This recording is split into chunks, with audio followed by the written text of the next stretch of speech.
Hey everybody, this is Harvey Sluggo Wasserman back for the 245th Green Grassroots Emergency Election Protection Coalition Zoom call. We have a fantastic array of human beings to be with us today, including the newly elected but unsworn in congressperson from Arizona, and so many others. We have Dave Saltman, former head of CBS News, to give us all the inside scoop, and we have the Jenny Gage from the Denim Revolution. It's really action-packed today. We're going to have John Brakey, Andra Watkins is going to be with us, our poet laureate Mimi Gurman, and man, we got a lot. But I do have to take a partisan celebration. I do live in LA, and I did take my grandsons. This is number 42 for Jackie Robinson every April 15th, which is April 15, 1947,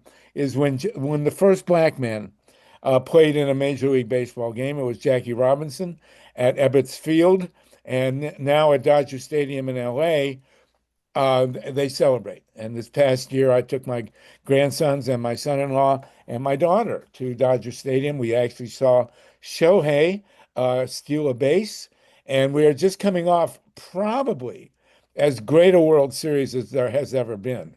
The seventh game of the seventh of this World Series went 11 innings, and I had the great and unmistakable honor of watching it with my 9-year-old grandson. It doesn't get any better than that.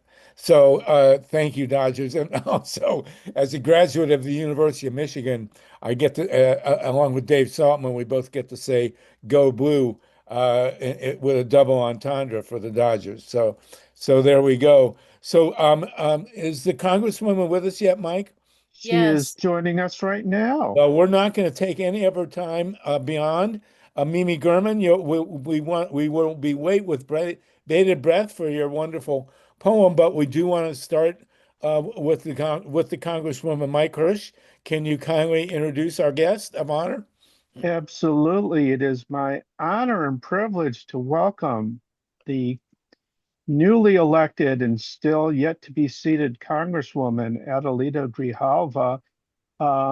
We worked with your father, and he was such an inspiration, such a wonderful, wonderful person. And we're so happy that you're going to step into his shoes and make sure that shining light of humanity remains in the House of Representatives as soon as we can get the Republicans to respect your electoral victory and seat you so you can represent your constituents so well as I know you will.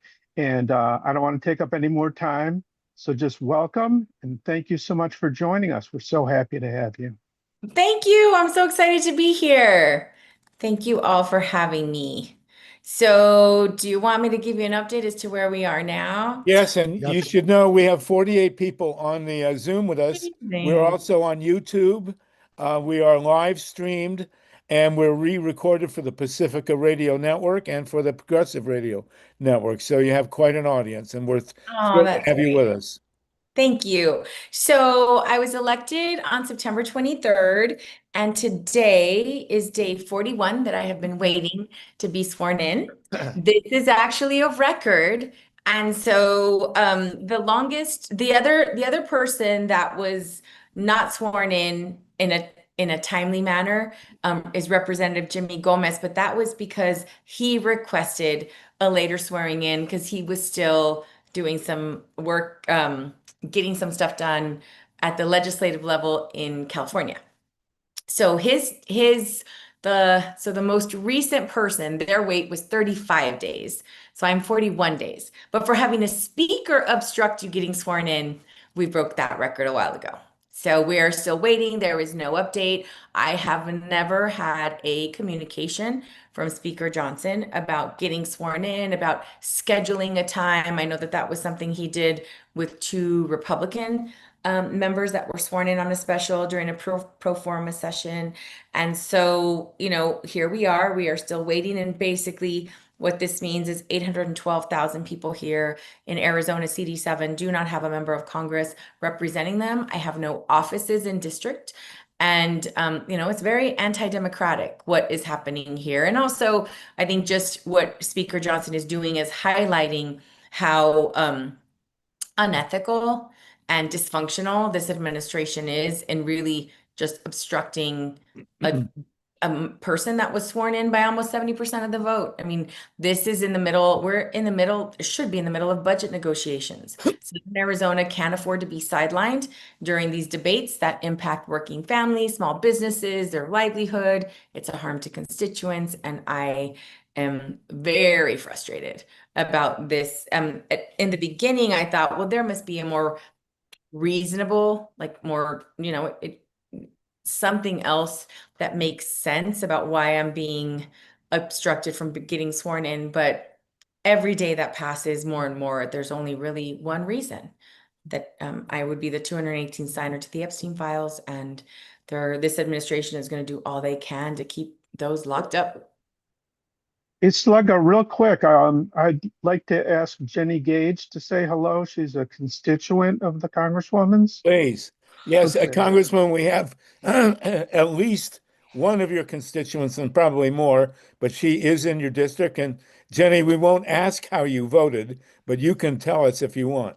Hi, Jenny. I was such a fan of your dad. And I actually remember, I don't know, sometime after spring break, seeing that news that your father, who'd been a remarkable public servant, had passed away. I'm actually new to the Democratic Party. I was a MAGA Trump supporter for 48 years. So that's my story. I'm ex-MAGA, and I do everything that I can to kind of raise awareness about the dangers of that side. So I remember just how energized we all felt waking up the next morning after the election and seeing the votes come in and seeing that you had won your dad's seat by a landslide. And I have to say, I was out on the streets like I know you were during the No Kings March. Sorry, I didn't realize I'd be emotional on you guys, Mike. Please.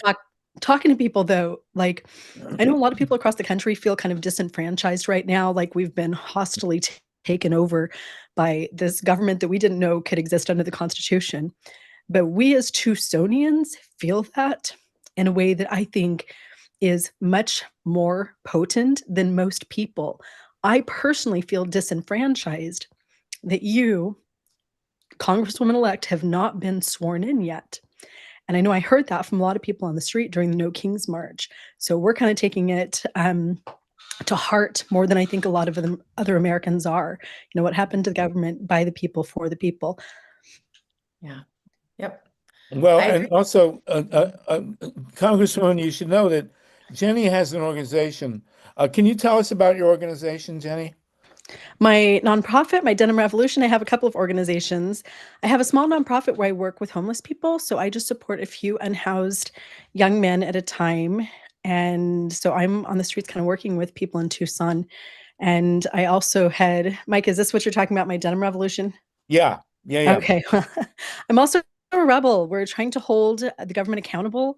And I work with a coalition of other people like me who are part of strategic strikes and also strategic support within communities. So my homeless nonprofit, Neighbors Without Walls, it's not something that covers the whole country. We ask people, in every state to get on the ground, rebuild their community, and fix the tribal decay that we all have so that they can help those around them. And we're really going at it right now during the government shutdown and SNAP benefits being lost and things like that. So we're trying to turn the tide. Well, and Jenny, we're all here supporting you. Like you are our mascot. And I'm so deeply grateful for everything that I know that you're going to get in there and do. Well, tell the Congresswoman how many people you have on your list. On my list, well, I have 500,000 followers on my 2 platforms. And we have quite a coalition. I don't have numbers on that, but my inner circle is maybe 200 people that are helping to organize and strategize.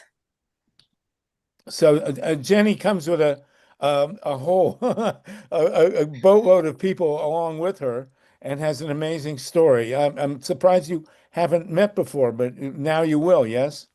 Yes. Thank you. I appreciate your support. Thank you very much. I think that what this has highlighted, I feel like Speaker Johnson has put a spotlight on the dysfunction and the anti-democratic system that they're trying to manipulate. I mean, people are like, so what do we do now? I'm like, this is unprecedented. It's never happened before. Like to have an AG actually sue the House because they won't seat a member of Congress. That has never happened before. So we're really going on into uncharted area, and what it really should, it's a very scary precedent in my opinion of what, I mean, the power one person has to silence a whole community. We have to pass legislation so this never happens to anyone else again. Because if they did it to me, they'll do it to others. And there are two other specials, one in November and one in December, that are coming up right behind me. So hiding these Epstein files is not something that can happen forever. Can I ask a It's question? mind-boggling. Go ahead, Jenny. So I reach about 8 million people a month, and the question that everybody has is, what should we as regular people be doing? Like, you're out there fighting this fight as a politician. You have an objective. You're finally at some point going to be sworn in. You're going to get in there and you're going to just clean house. What do we as regular people here in Tucson, Arizona, and across the country, what should we be doing right now?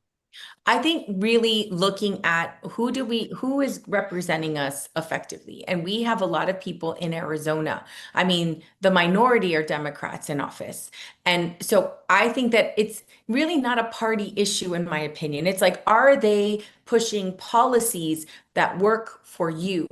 And so many people vote against their own self-interest. So let's just like demystify, and especially someone like you who's sort of been able to see it from all different sides, right? And really talking about where are the facts coming from? Because that's one of the things that has been the most frustrating is Trump can say a lie and people just pick it up wholesale and keep running with it and repeat it more than once when his own administration is saying, that's not exactly accurate. So I think that that's important. And getting involved, like that's one of the things that, even in my race where it was overwhelming, we had like 20-ish% turnout. So there are 80% of people that are registered and could vote didn't vote, but there's a huge contingency that doesn't at all. And so to not lose hope, because it's really easy to feel hopeless during these times, but to just sort of highlight, say, now this is another reason why things have to change. And we also have to hold moderate Democrats to their feet to the fire too. I mean, if you are not pushing and you're not championing policies that are going to work for us, then we're going to find somebody who will. And I think that's really important. It's one of the things that when my dad was in office, people keep saying, he was a consciousness for all of us. Like he would say things about our immigrant community. He would say things about our environment. He would say things about working families that we all knew were true. And these are his colleagues in Congress saying this. So I think that that is something. He started a movement of, I mean, there was progressive did not exist until Raul Grijalva was in Congress.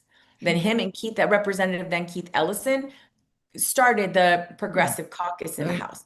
So that's something that I think is really, really like we have to push for policies that are going to work for us. And people keep saying, I don't think I'm a progressive. Like, well, talk to me about what are important issues for you. And when they start talking about, I'm like, those are progressive values. It's okay. Like, don't be afraid of it. It's all right.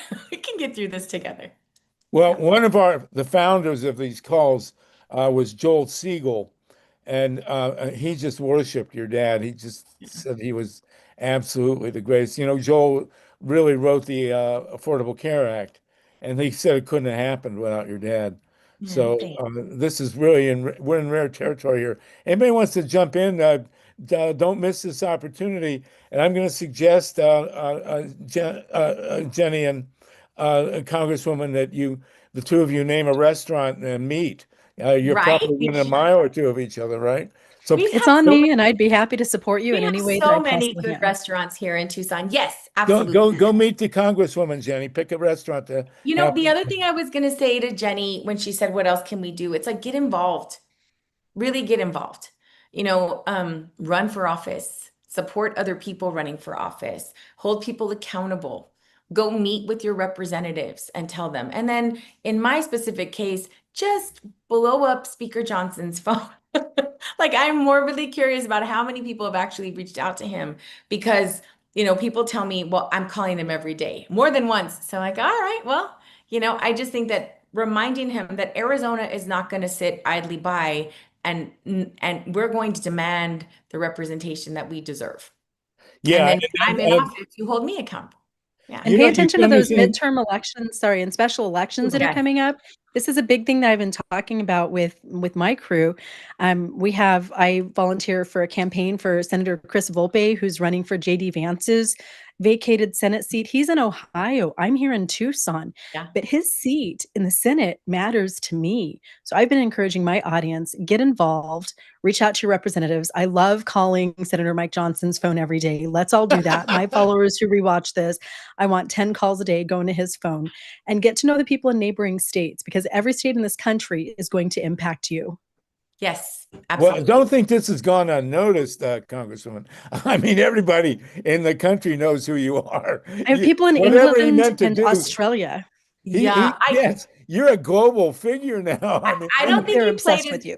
I don't think he played his hand very well on this one. no. Like, I would have been an anonymous freshman, just floated in. Eventually, we would have continued to do the work and eventually get an opportunity to be on bigger platforms. But this has highlighted, like, so what I get the opportunity to talk to people about, what are you going to do when in office? I'm like, oh, we're going to talk about environmental justice for all. We're going to push public education and fully funding it. We're going to be talking about the Green New Deal. I mean, those are, and working in policies that support working families. Like, I think we're gonna be able to get a lot of attention. And for those who don't support those initiatives, they should be primaried, regardless you can understand that Jenny has really talked to us, along with Andra Watkins, who's on here, about being former MAGAs and offering a therapy and a home for people who are fleeing Christian nationalism. It's a very, very big deal. We've had some fascinating conversations. Do you want to mention that, Jenny, and Andra Watkins, if you want to jump in, and then we'll go to Myla Reeson. Yeah, and what's interesting, I'm glad that Andrea, that you're on here too, because our stories are all so much the same. And what you said about just get to know what you actually stand for and vote for the things that are going to help you. 2 years ago, having left the Mormon church and left the alt-right and no longer identifying as, white supremacist Christian nationalist, I had been born and raised as that. One day I just got out my laptop. It was coming up on election season. Trump was kind of in the race, and I pulled up my laptop and I was like, let me just see what the different parties stand for. And I made a whole list. I just, here's what the Democrats typically vote for, and here's what the Republicans. And I went down the list, and it's like, oh, I'm actually not a Republican at all.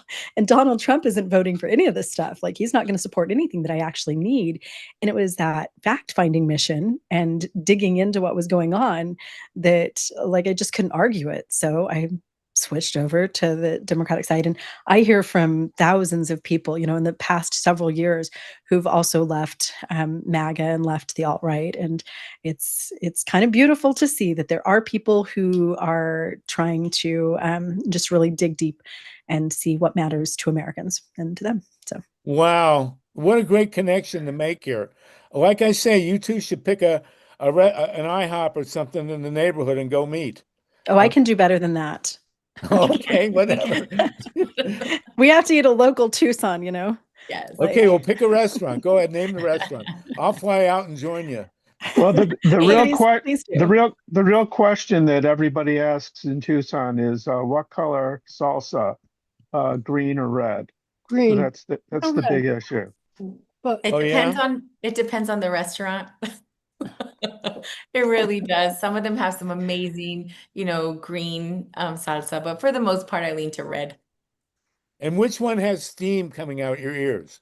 Oh, that's my favorite kind. Okay. If your food doesn't bite you back, you shouldn't be eating it. Right. Well, we have a woman in Oregon who's in rattlesnake country, so we don't want her bit back either. Myla Reeson and then Jan Goodman.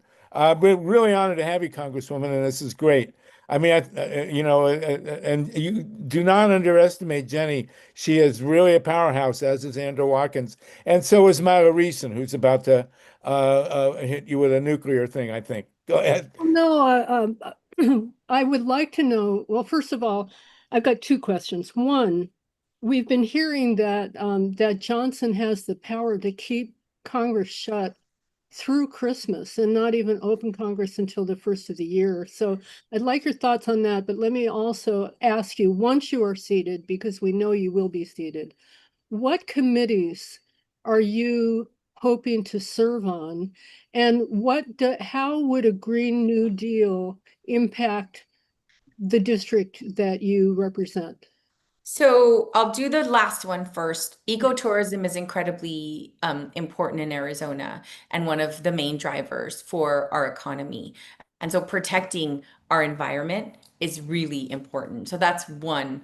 And we would actually increase our good union jobs and extend the life of many of the jobs that currently exist, expand those if we really invested in protecting our environment. As far as our independence for energy and working towards clean energy, that's incredibly important, especially here in Arizona. And so it would be a boom, I think, to our economy to invest more in that. The other question you had is, Before you continue, I'm sorry, but can you please define clean energy? Because there are several different. Well, she's going around about. We are very focused on Palo Verde. The biggest nuclear nuclear power. plant in the country, which is owned in part by Los Angeles. Both Myla and I live in Los Angeles, as does Jan Goodman. We want Palo Verde shut, and we want Arizona and the whole world to be 100% solar. And we know that, as you know, that Arizona could go 100% solar tomorrow. Sure. Yeah. Yes, I'm pushing more for solar, not a nuke. I'm not Yeah, that well, kind of. we are trying our best in Los Angeles.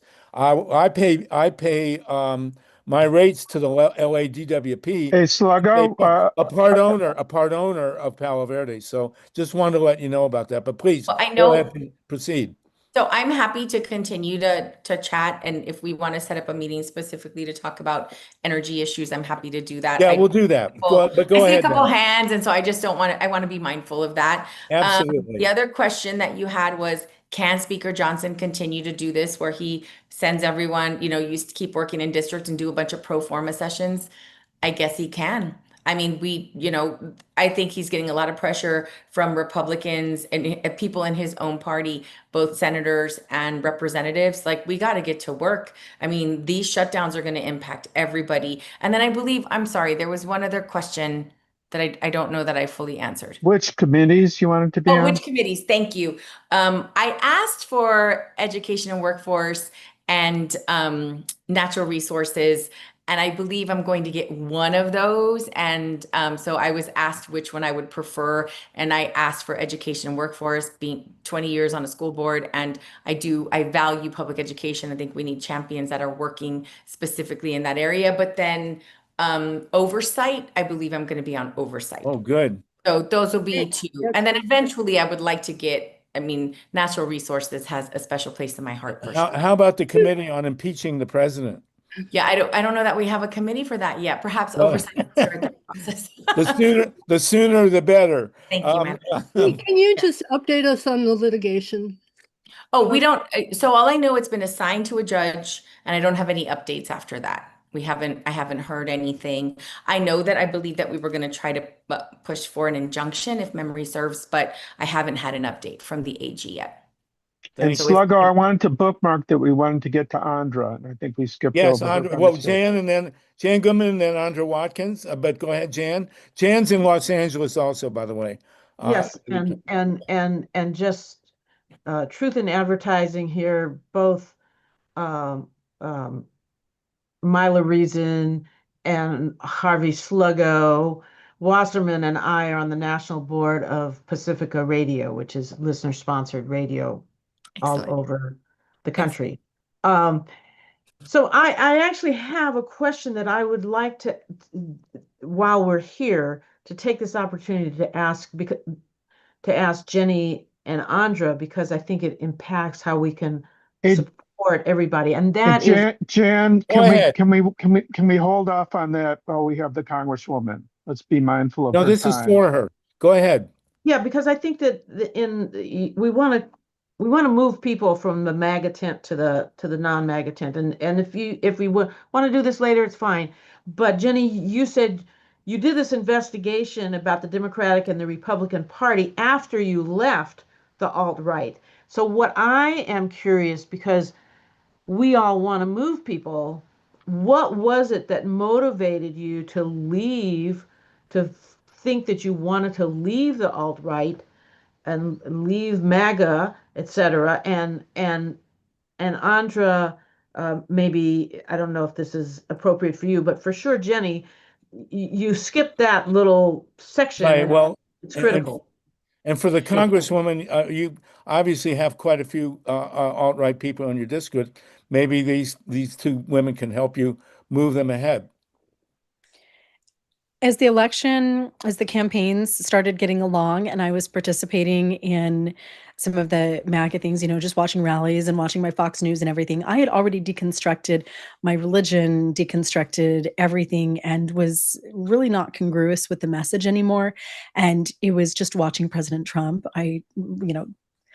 During the campaign, just watching him out there getting the rallies and stuff and hearing him say stuff and listening to some of the conversations, listening to Charlie Kirk and some of the pre-campaign things, it just seemed crazy to me. And I Andra? was able to sit back for the first time in my life and think, like, the eating the cats and eating the dog stuff, like some of that stuff started coming out, and that was just it for me. So nobody tried to take me out of MAGA. Nobody, and I loved Donald Trump. He was my profile picture for a long time. Like, I was part of the fan club of the cult of Donald Trump as a Mormon and prepper and trad Well, wife and all that stuff. And yeah, he just was his Andra, own little self, and I just couldn't do it anymore. So Congresswoman, yeah. I assume, given your father, that Donald Trump was never your profile picture. Andra, and then we're going to go back to the Congresswoman Heidi and Lynn, please. Lynn, by the way, has a national radio show herself. So go ahead. Andra has a large organization she's My involved. profile picture is my dad right now, just Yeah, to give you an idea. and I think that's true of Joel Siegel also. Go ahead, Andra, and then we'll go to Heidi and Lynn. It's really an honor to meet you and to be here and share a screen with you. I'm from South Carolina, so not remotely in your district, but one of my husband's dearest friends was the former dean of architecture at the University of Arizona. So I'm sure he voted for you. So I'm glad to know somebody who did. I was never part of MAGA, but the thing that I can contribute to this conversation is in 2012, that was the first election that I did not vote for a Republican for president. And the New York Times ran this interesting survey that was anonymous where you could just check off things that you believe in. And I didn't test as a Republican in that survey. And so it was really the first time that I was shook enough to say, I really don't have to vote this way anymore just because I was raised in Christian nationalism and brainwashed to be a Republican. Things like that and tools like that might be useful to help people see how they maybe aren't so aligned with these very divisive policies. It was really revelatory for me. So it might be a good tool for the Democratic Party to use. I think what I did is when we were running for office, people would say, but I'm not really like a progressive. And I was like, well, what does that mean to you? And so when you start breaking that down, you're like, you are. It doesn't mean that you are like it's just like what you're talking about are values that are really like for working families and for people. And one of the things that I think that the Democratic Party did not do as well with this election, obviously, is that we really focused on let's look at who is supporting our initiatives and who is supporting our candidate. And you're bringing out all these people who are millionaires. Like it's like, but you need to appeal to me. And so one of the things that Trump did is like, well, on, day one, groceries will be cheaper. So everyone's like, okay, he can do it because he's a, businessman. And this attack on the media started when his first run for president, and it's been very effective because it's like anyone who says actual facts are like, oh, but you're the right, you're the leftist media, blah, blah. And it's like, that's not really the case. I mean, when you go after like public media, that is really designed to be like nonpartisan and just like let me share information, and you've made them a scapegoat, it's scary. And if you look right now on the White House page, there is a picture of Akeem Jeffries in a sombrero hat, like superimposed. That's on our government whitehouse.gov website. It's How is horrible. that okay? And I just think just separate your ideology, your political ideology. Tell me you think that's all right. And there's no way that Obama, anyone would have been able to get away with that. But in this environment, he's made, if you're not part of the team, you're part of the enemy. And so there are more of us that I think are, especially those who voted for him before, that are having buyer's remorse, saying like, I don't know what I was thinking, but this is not working for me. Well, the real problem with the media, as far as I'm concerned, I got my buddy Dave Saltman on, who was with CBS for many years, is that you have two guys out there with $500 billion each who are buying up the networks. I mean, CBS has just been bought by a guy with $500 billion.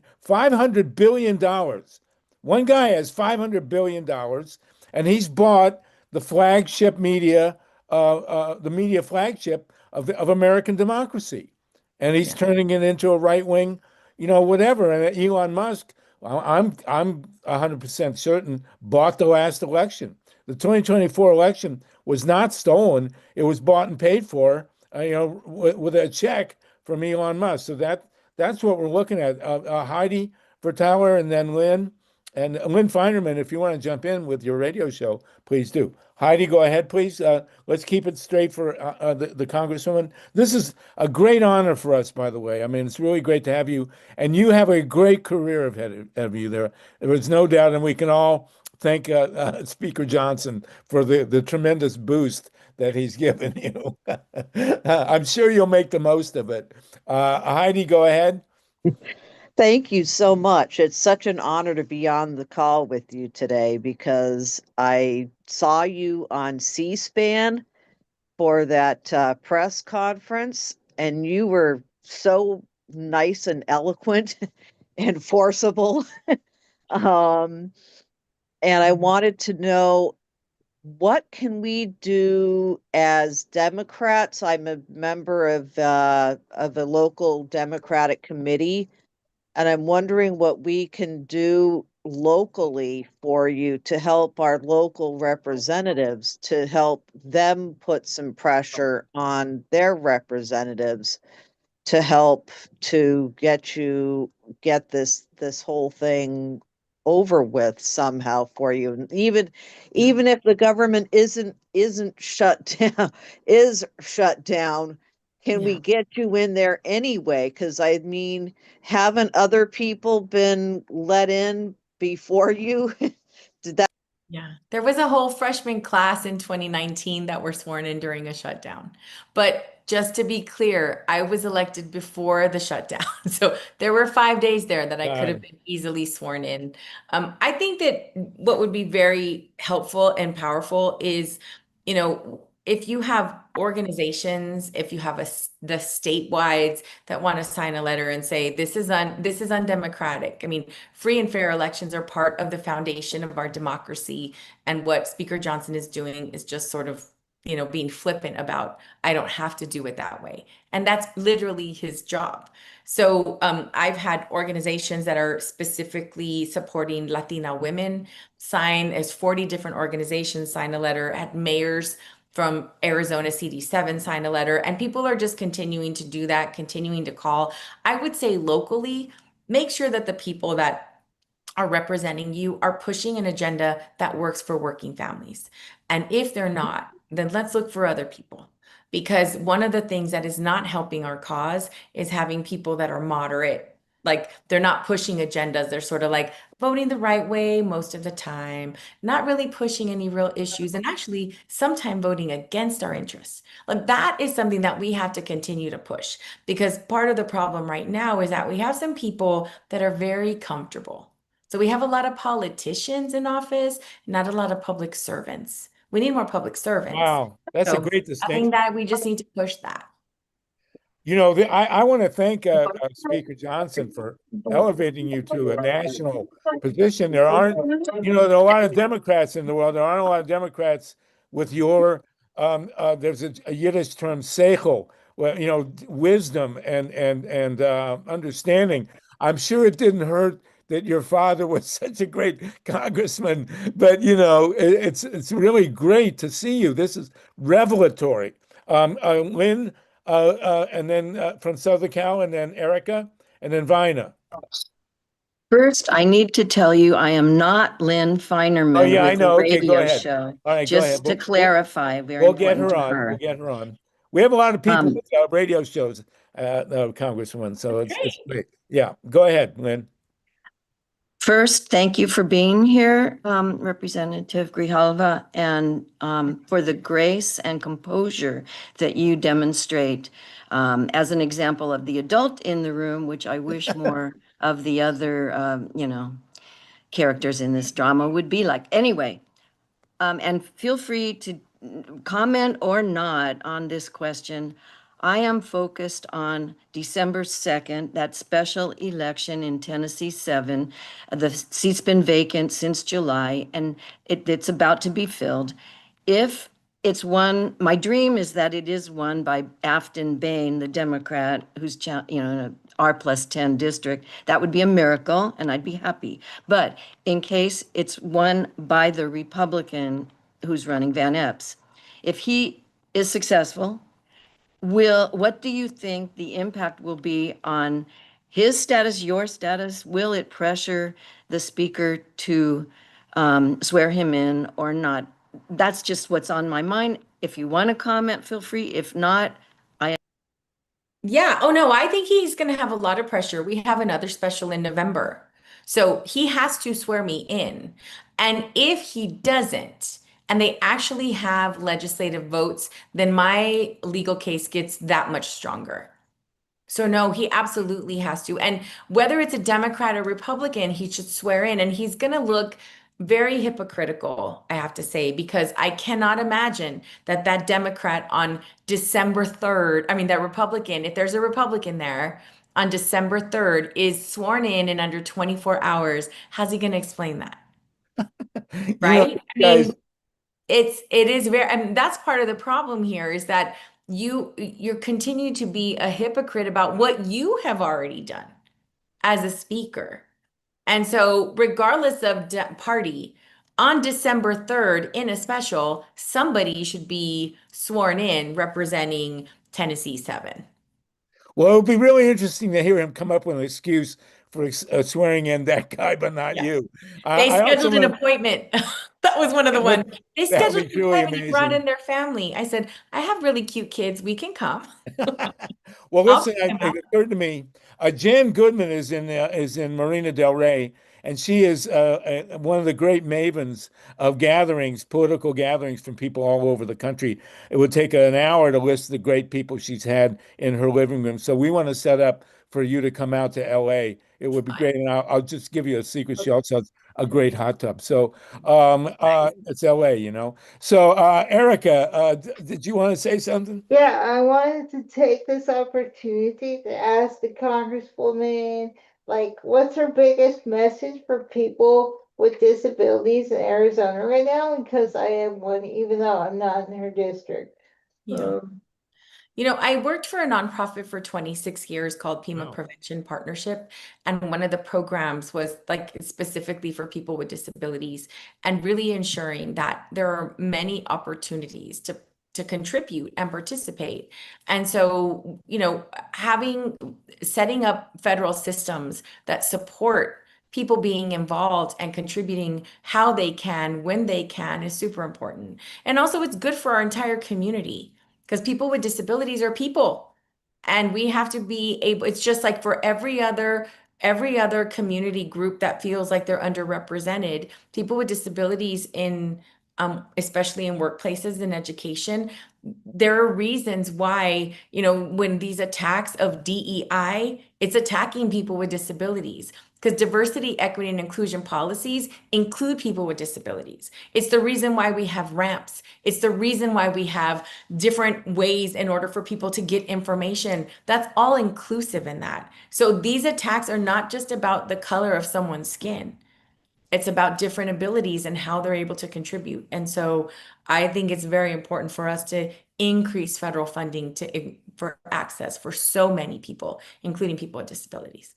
Wow, fantastic. I want to quickly get Mimi Gurman on. Mimi is part of and she's out in Portland, and she's part of a fight in a small town called Waldport, Oregon, on the Pacific coast, where the right-wing entrenched city council had the newly elected mayor arrested.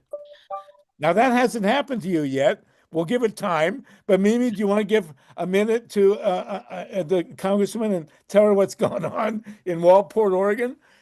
Well, I'm going to make this super brief. A friend of mine, Heidi Lambert, is the mayor of Waldport, Oregon. It's a very small community on the coast of Oregon.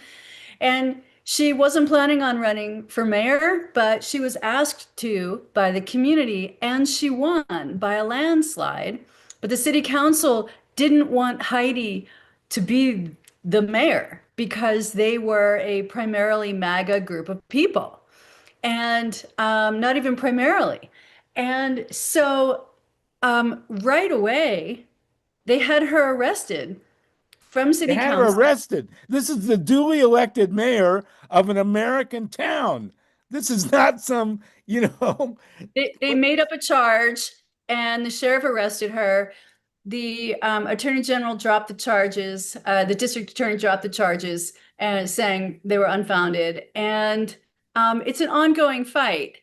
I appreciate, Sluggo, that you know, asking me to come on to talk about that, but it's to no end the level to which a fascist regime will go to keep you out, and to keep a small town mayor out, apparently. And so I so appreciate your fight, because I feel your fight. I'm with your fight. I support your fight. And here's to the well, fight. they tell them about the recall. So the community, not the mayor, because the mayor can't do it. The community organized a recall of the entire city council, and they got the signatures, but there hasn't been a decision yet from the people who read the signatures to say, yes, the recall is now in effect for the entire city council, except for the mayor. But that looks like it's going to happen. So then the community will be able to vote to recall the entire city council of a small town. Wow. So we're with you on the fight. Yes, so maybe we can recall the Congress. What do you think? Or at least Johnson. He should be It's a bigger lift there. That's a bigger lift. He's factory defective. There should be a recall, like a Tesla. Gary Crane, quickly, and then we'll go to Mike Hirsch. Interrupt me if this has already been asked, but since Arizona has a long and infamous history with election being the transparency and security of elections, and that's our next topic. What is your position about how Democrats can secure the 2026 elections? What do you think? So my worry is the presence of the National Guard in areas, especially throughout the country. Really, he's already setting the precedent for this next, tomorrow in certain areas, and sort of trying to suppress the vote. And so what we did in Pima County when I was supervisor is we made it a lot more accessible. We had voting centers versus precincts. And so you can go to any of them to vote, really pushing people voting early and voting, by mail, establishing the early voting list. All of that I think is really important, and getting people to vote right away. Part of the issue is sometimes people get their ballot, they vote, they don't put it in the mail in time, and then just sort of sit with it.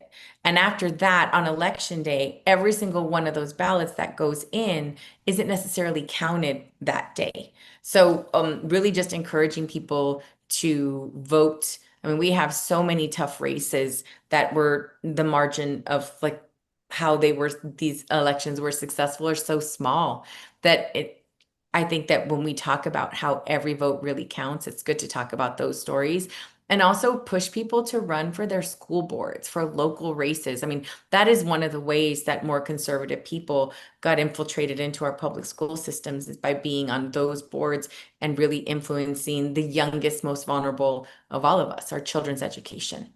Yeah, really. And we have had quite a bit of presentation, and thank you for that, from John Brakey and from Ken Bennett, our favorite Republican from Arizona, who's been on. He was the Secretary of State, I believe, Right. talking about, and they knocked him out. They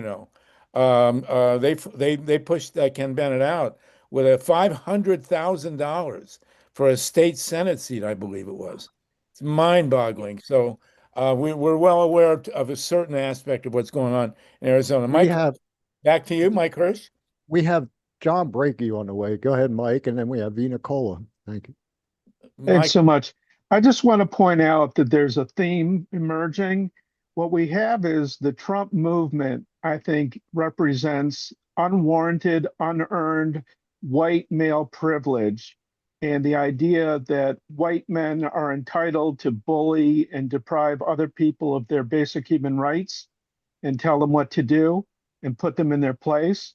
And I, for one, am so happy to see empowered women and people of color coming out and standing up and saying, we will not be bullied. We will not be pushed around. We will not be put back in the back of the bus or in second class citizenship. And thank you so much to all of the women and the people of color who are leading this fight. We could not do this without you. We love you, we need you, and we support you. great, well stated. And we have another great woman. This is Vina Colley, who has been fighting the Portsmouth uranium enrichment facility since the beginning of time in southern Ohio. And And she's a Sluggo, tremendous activist. I'd like to get a response to what I said. Oh, yeah, please go Oh, ahead. I think that it's so important that if you are in a position where you have the privilege to be able to stand up, you have to.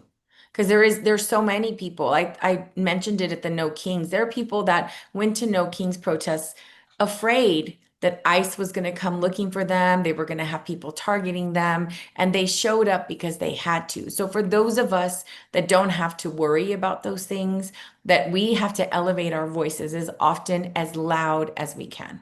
And so that's why I'm going to continue to talk as loud as I can. I'm going to be on every podcast that asks me. I'm going to talk about it over and over again because I do think that there are so many people, specifically women of color, specifically Mexican American and Latinos, that are so afraid right now. They don't want the attention. Even if they're citizens here, they don't want the attention.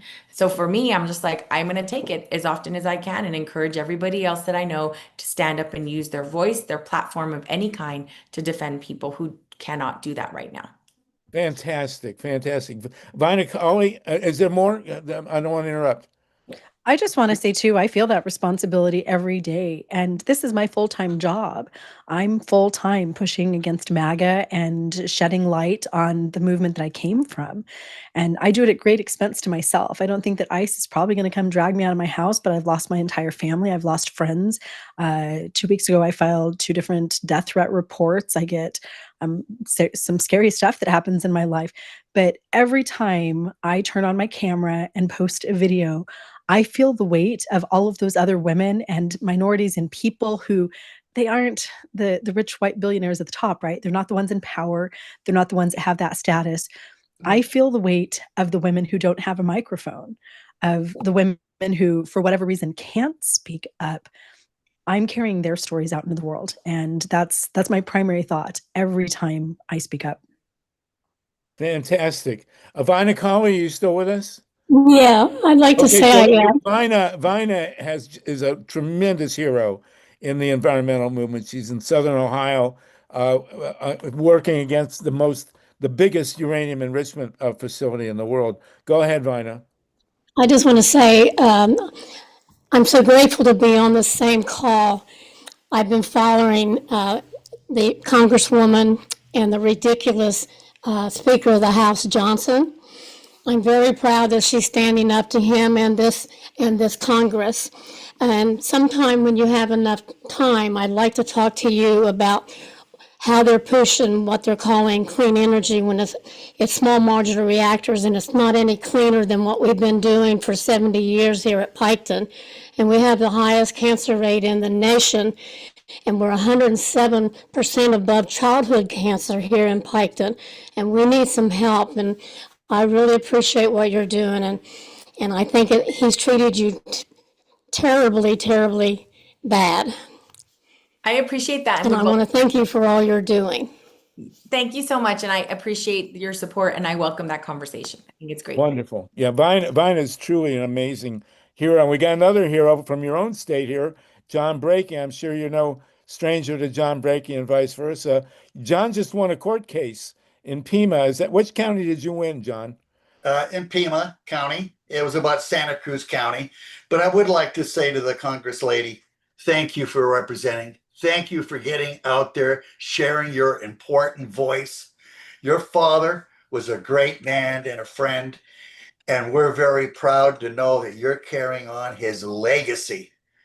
And I know that you're going to be a different kind of a Democrat because you've always been a person of action. And I always tell people in 2006, when they made me runner-up for Democrat of the Year, I says, you know, I probably could have been #1, but I had an old joke. And the joke was basically, is that why did George Bush stop stem cell research? He was afraid that the Democrats might get a hold of it, inject themselves and grow a spine. You have a spine. And we're counting on you to go ahead and challenge this system. And also, you know, I deal with a lot of lawyers across the country, and my Florida attorneys advised me that you don't really need to be sworn in by the speaker who's a nut and a Christian nationalist and everything that's going on, that there are other options.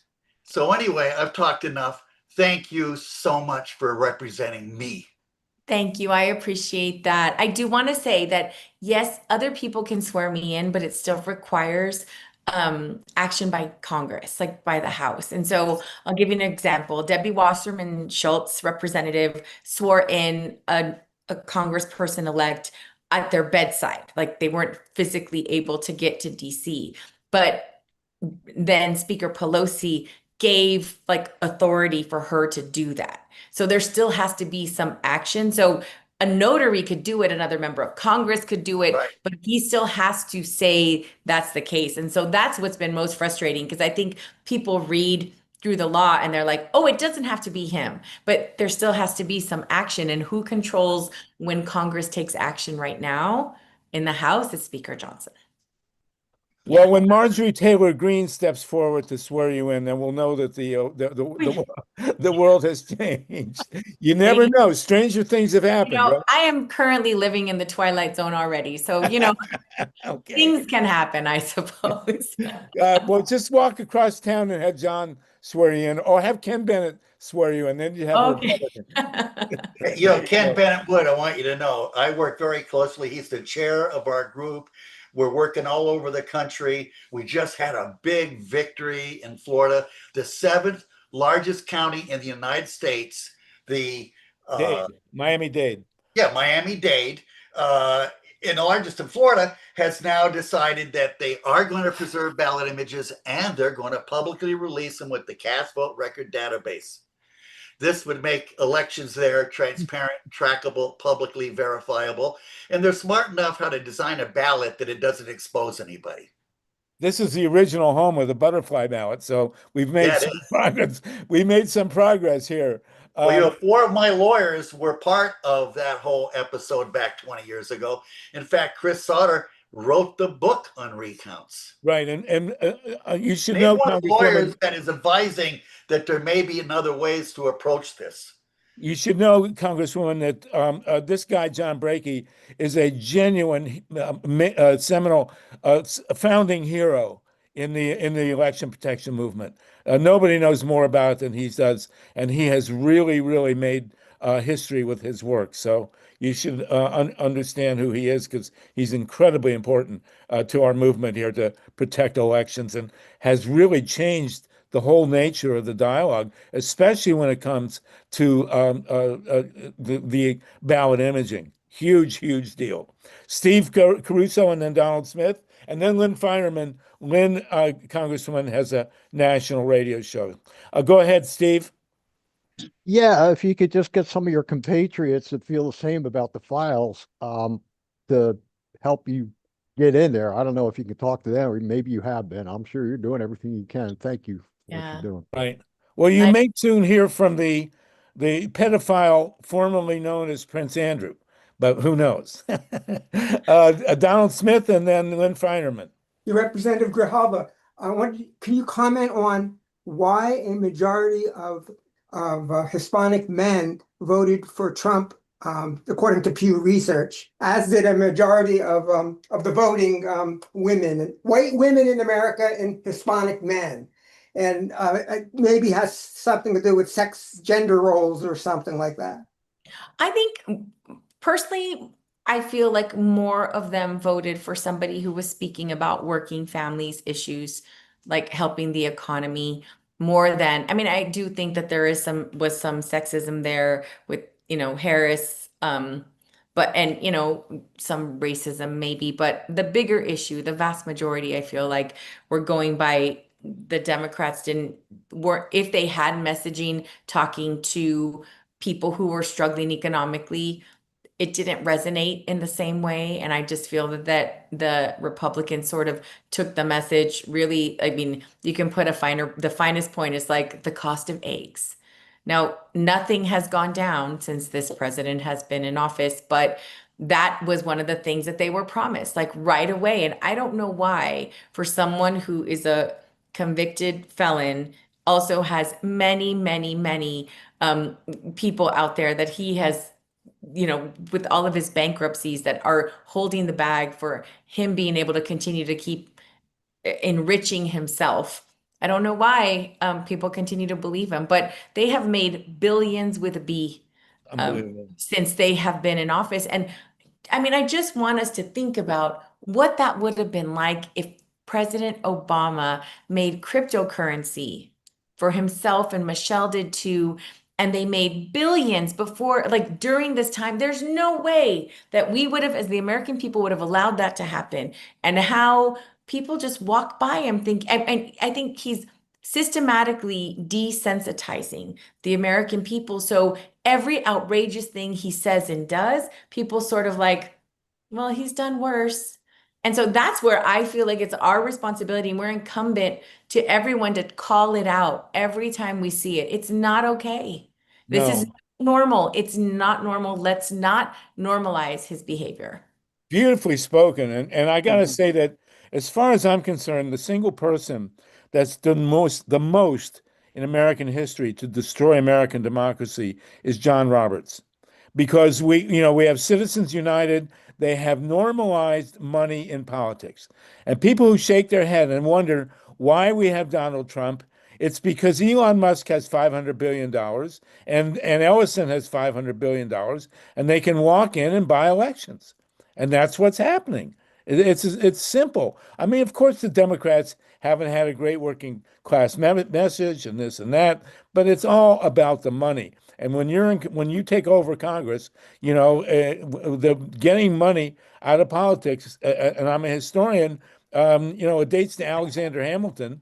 He was the first guilty party, but you got Lewis Powell, you got Rehnquist, and you got John Roberts, and that's where we're at. Lynn Finerman, go ahead, please. Yes, Congresswoman Grijalva, really appreciate your brilliance. And I also appreciate the wonderful radiant crown that's right behind your head, which just goes to show you who is actually the savior around here. And I wanted to connect you with Andrea Watkins, because Andrea, just today, Andrea has an incredible Substack, used to be called How Project 2025 Will Ruin Your Life. and that was before the election. Now it's called For Such a Time as This. And she was just talking today about the fact that there's a coded message when J.D. Vance says that he has a special yoke. Okay, so what we're dealing with is constant coded white Christian male nationalism. And I just wanted Andrew to make that connection with you because you're all in it together. We're all in it together. So that's all. I will say about that, I wrote a lot a couple of months ago about how white women in particular are indoctrinated to vote against their own interests. And it's part of the construct of these churches where they teach women that you have to submit to men and that you're inferior to men and you always have to listen to men. But the only way that women in these churches can have power is to lord over other women. And so they teach women to be competitive, to be resentful of each other, to tear down each other as part of that indoctrination, so that it's very easy for them to vote against themselves and their interests time after time after time, as we've seen in 3 straight elections since 2016, that the majority of white women who are evangelicals voted for this. Yeah, thank you. You're muted. Sluggo, you're muted. And also, Lynn, please drop a link into your excellent radio show. Yes. We need to listen to women more. We need to encourage women to speak out more, and we need to stop speaking over women. So thank you so much for all you do, Lynn. Yes, and you know the most profound change going on in the human evolution right now is the shift in power from men to women. And as the father of 5 daughters, I can say not a moment too soon, please. So, you know, and women in charge will change the world. And that's one of the things that men can't handle and why we have such a reactionary situation going on. Congresswoman, it's been great to have you. It's been a full hour. This has been a special edition of the Green Grassroots Emergency Election Protection Grassroots Gathering. We will put this out as a separate 1-hour radio show for everybody who wants. And we have just been so honored to have Congresswoman Grijalva with us, and in profound memory of your great father. And we really look forward to you in a few years becoming president of the United States. So thank you for joining. Thank you very much. I appreciate all your time. It was nice to get to know you. And I sent messages to, you know, if like we're going to do lunch at some point, you know, we're going to do some fun things. I think it would be good, those of you that are here. And then when I'm in DC, I would love for y'all to come by. Once I have, you know, a functioning office, come by and hang out. And I was serious about inviting you to Jan's house. I know she'd be thrilled to have you in her legendary living room. And we will blindside you about Palo Verde, but you know, she has hosted so many great people. It will be great to have you at LA. I welcome the conversation. I actually have cousin who lives in LA and a lot of family that live in Orange County. So I am up in California quite a bit. Well, used to be. Now we're going to try to make sure I go up more often. Yeah. Okay. Well, I just want to say from Jan, I second that emotion. Thank you. I As he's making your living room part of the public narrative. Yes, I would love it. And I just want to say thank you, Congresswoman, and si se puede. Yes, Muchas and gracias. Sí se Tatanka puede. is chair of the KPFK board, so we'll be sure to have you on radio in LA with us. This show will go on radio in LA. And about 7 seconds, just to say that a friend suggested to me that at the dinner table, we could print out the Declaration of Independence and read the 27 grievances that the founding fathers had about King George III. They all line up with the man in office. I just wanted to let people know about that opportunity to educate ourselves around the meal Right. table. Yeah. Well, thank you. Well, listen, it's wonderful to have you. Please come back. Can we get you to come back? When Sure. you're in office and you're on the way if you have the oversight committee, you're going to get to cross-examine Pam Bondi. That'll be great TV. That'd be fun. Thank you so all. much. Have a Thank good you. night. We will Thank see you again. Congresswoman. Thank And we'll you. see you in Los Angeles. Take care. Thank you. All right, everybody, we're going to stay with it. That was an incredible session. Thank you so much, Jenna and Andra, all of you, Jan. She's not the first person I've invited to your living room, but we will have a great turnout when she comes, and all the rest of you are invited. Did anyone else want to jump in before we start with additional stuff here? We're going to talk to Dave Saltman about CBS News. I do want to. I have a quick book report on a book that's on the New York Times bestseller list from Paul Kangas, who filled my ear earlier in the day. Dorothy Reich, go ahead, Dorothy. Hey, sorry to be late to the party, and I don't know if All good, anybody Dorothy. was Just go. listening to Ian Masters this morning, but I mean, there's a good Okay. chance that this Congress will never be back in session. It's been my contention all along that until he gets somebody to sign off on that discharge petition, one of the Republicans to take her name off, Wow. that we're not going to have a Congress, and it is looking more and more like, fortunately, I was right. That would have been an interesting thing to raise with her. It didn't occur to me that Congress is going to be gone. Yeah. I guess it's a possibility. Hey, Sluggo, I think that Mimi has a poem for us, if I'm not mistaken. Oh, yeah. Okay. So, well, wait, I don't know if Jenna and Andra can stay with us. Jenny, do you want to add something? And Andra, before we jump into our ritual poem here? I can wait too. I'm good just hanging out. And Slug, I just wanted to mention it wasn't the United States, but in England, one of the kings dissolved parliament and just didn't have parliament in session. I think that things ended up very badly for that king. I think that they ended up cutting his Hitler head dissolved off. Parliament also. Who That's did? what I'm saying. Hitler. Remember him? Well, Who? yeah, Hitler Adolf. dismissed. Oh, yeah. Adolf. Well, After the Reichstag fire. that was the Real right. Bunch was on Ian Masters this morning saying that we don't need a Reichstag fire because we have Mikey Johnson. Unbelievable. It's really Yeah. amazing. But That I'd literally had not occurred to me. Sluggo, am I remembering correctly that there was a king of England who dissolved parliament and they ended up overthrowing him and I cutting think his it was head off? Oliver Cromwell, who was technically not the king, but it's well, a couple of the kings in England. It totally amazes me that Charles it calls himself King Charles because Charles the Second and Charles the First, neither one of them did very good. It was Charles the First who was beheaded, I believe. But I don't remember if he dissolved Parliament. So, Andra or Jenny, do you want to say anything before we proceed? No, just once again, this is my favorite thing that I ever do. There's not a podcast or TV show that I'm ever on that I enjoy more than this group of people. You guys are Great. phenomenal. I'm honored to And the hear that. Congresswoman is so impressive.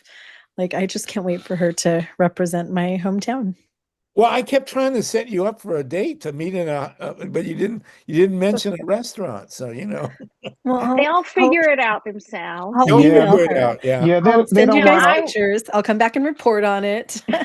I only Yeah. mentioned IHOP because that's the only one I figured, for sure there's one Yeah, there. Listen, Tucsonians don't support chains like that. It's got to be El no, Charro or Poco and good. All Mom's. right. Like, we do not support corporate restaurants. there you So, go. Well, break And is I in wanted town. to say, I wanted to give as much time to the Congresswoman as I could. So I didn't want to talk a whole lot. And I wanted Jenny and her to be able to talk because she's a constituent of hers. So I'm happy to answer questions, but I didn't want to be very talkative in the first hour.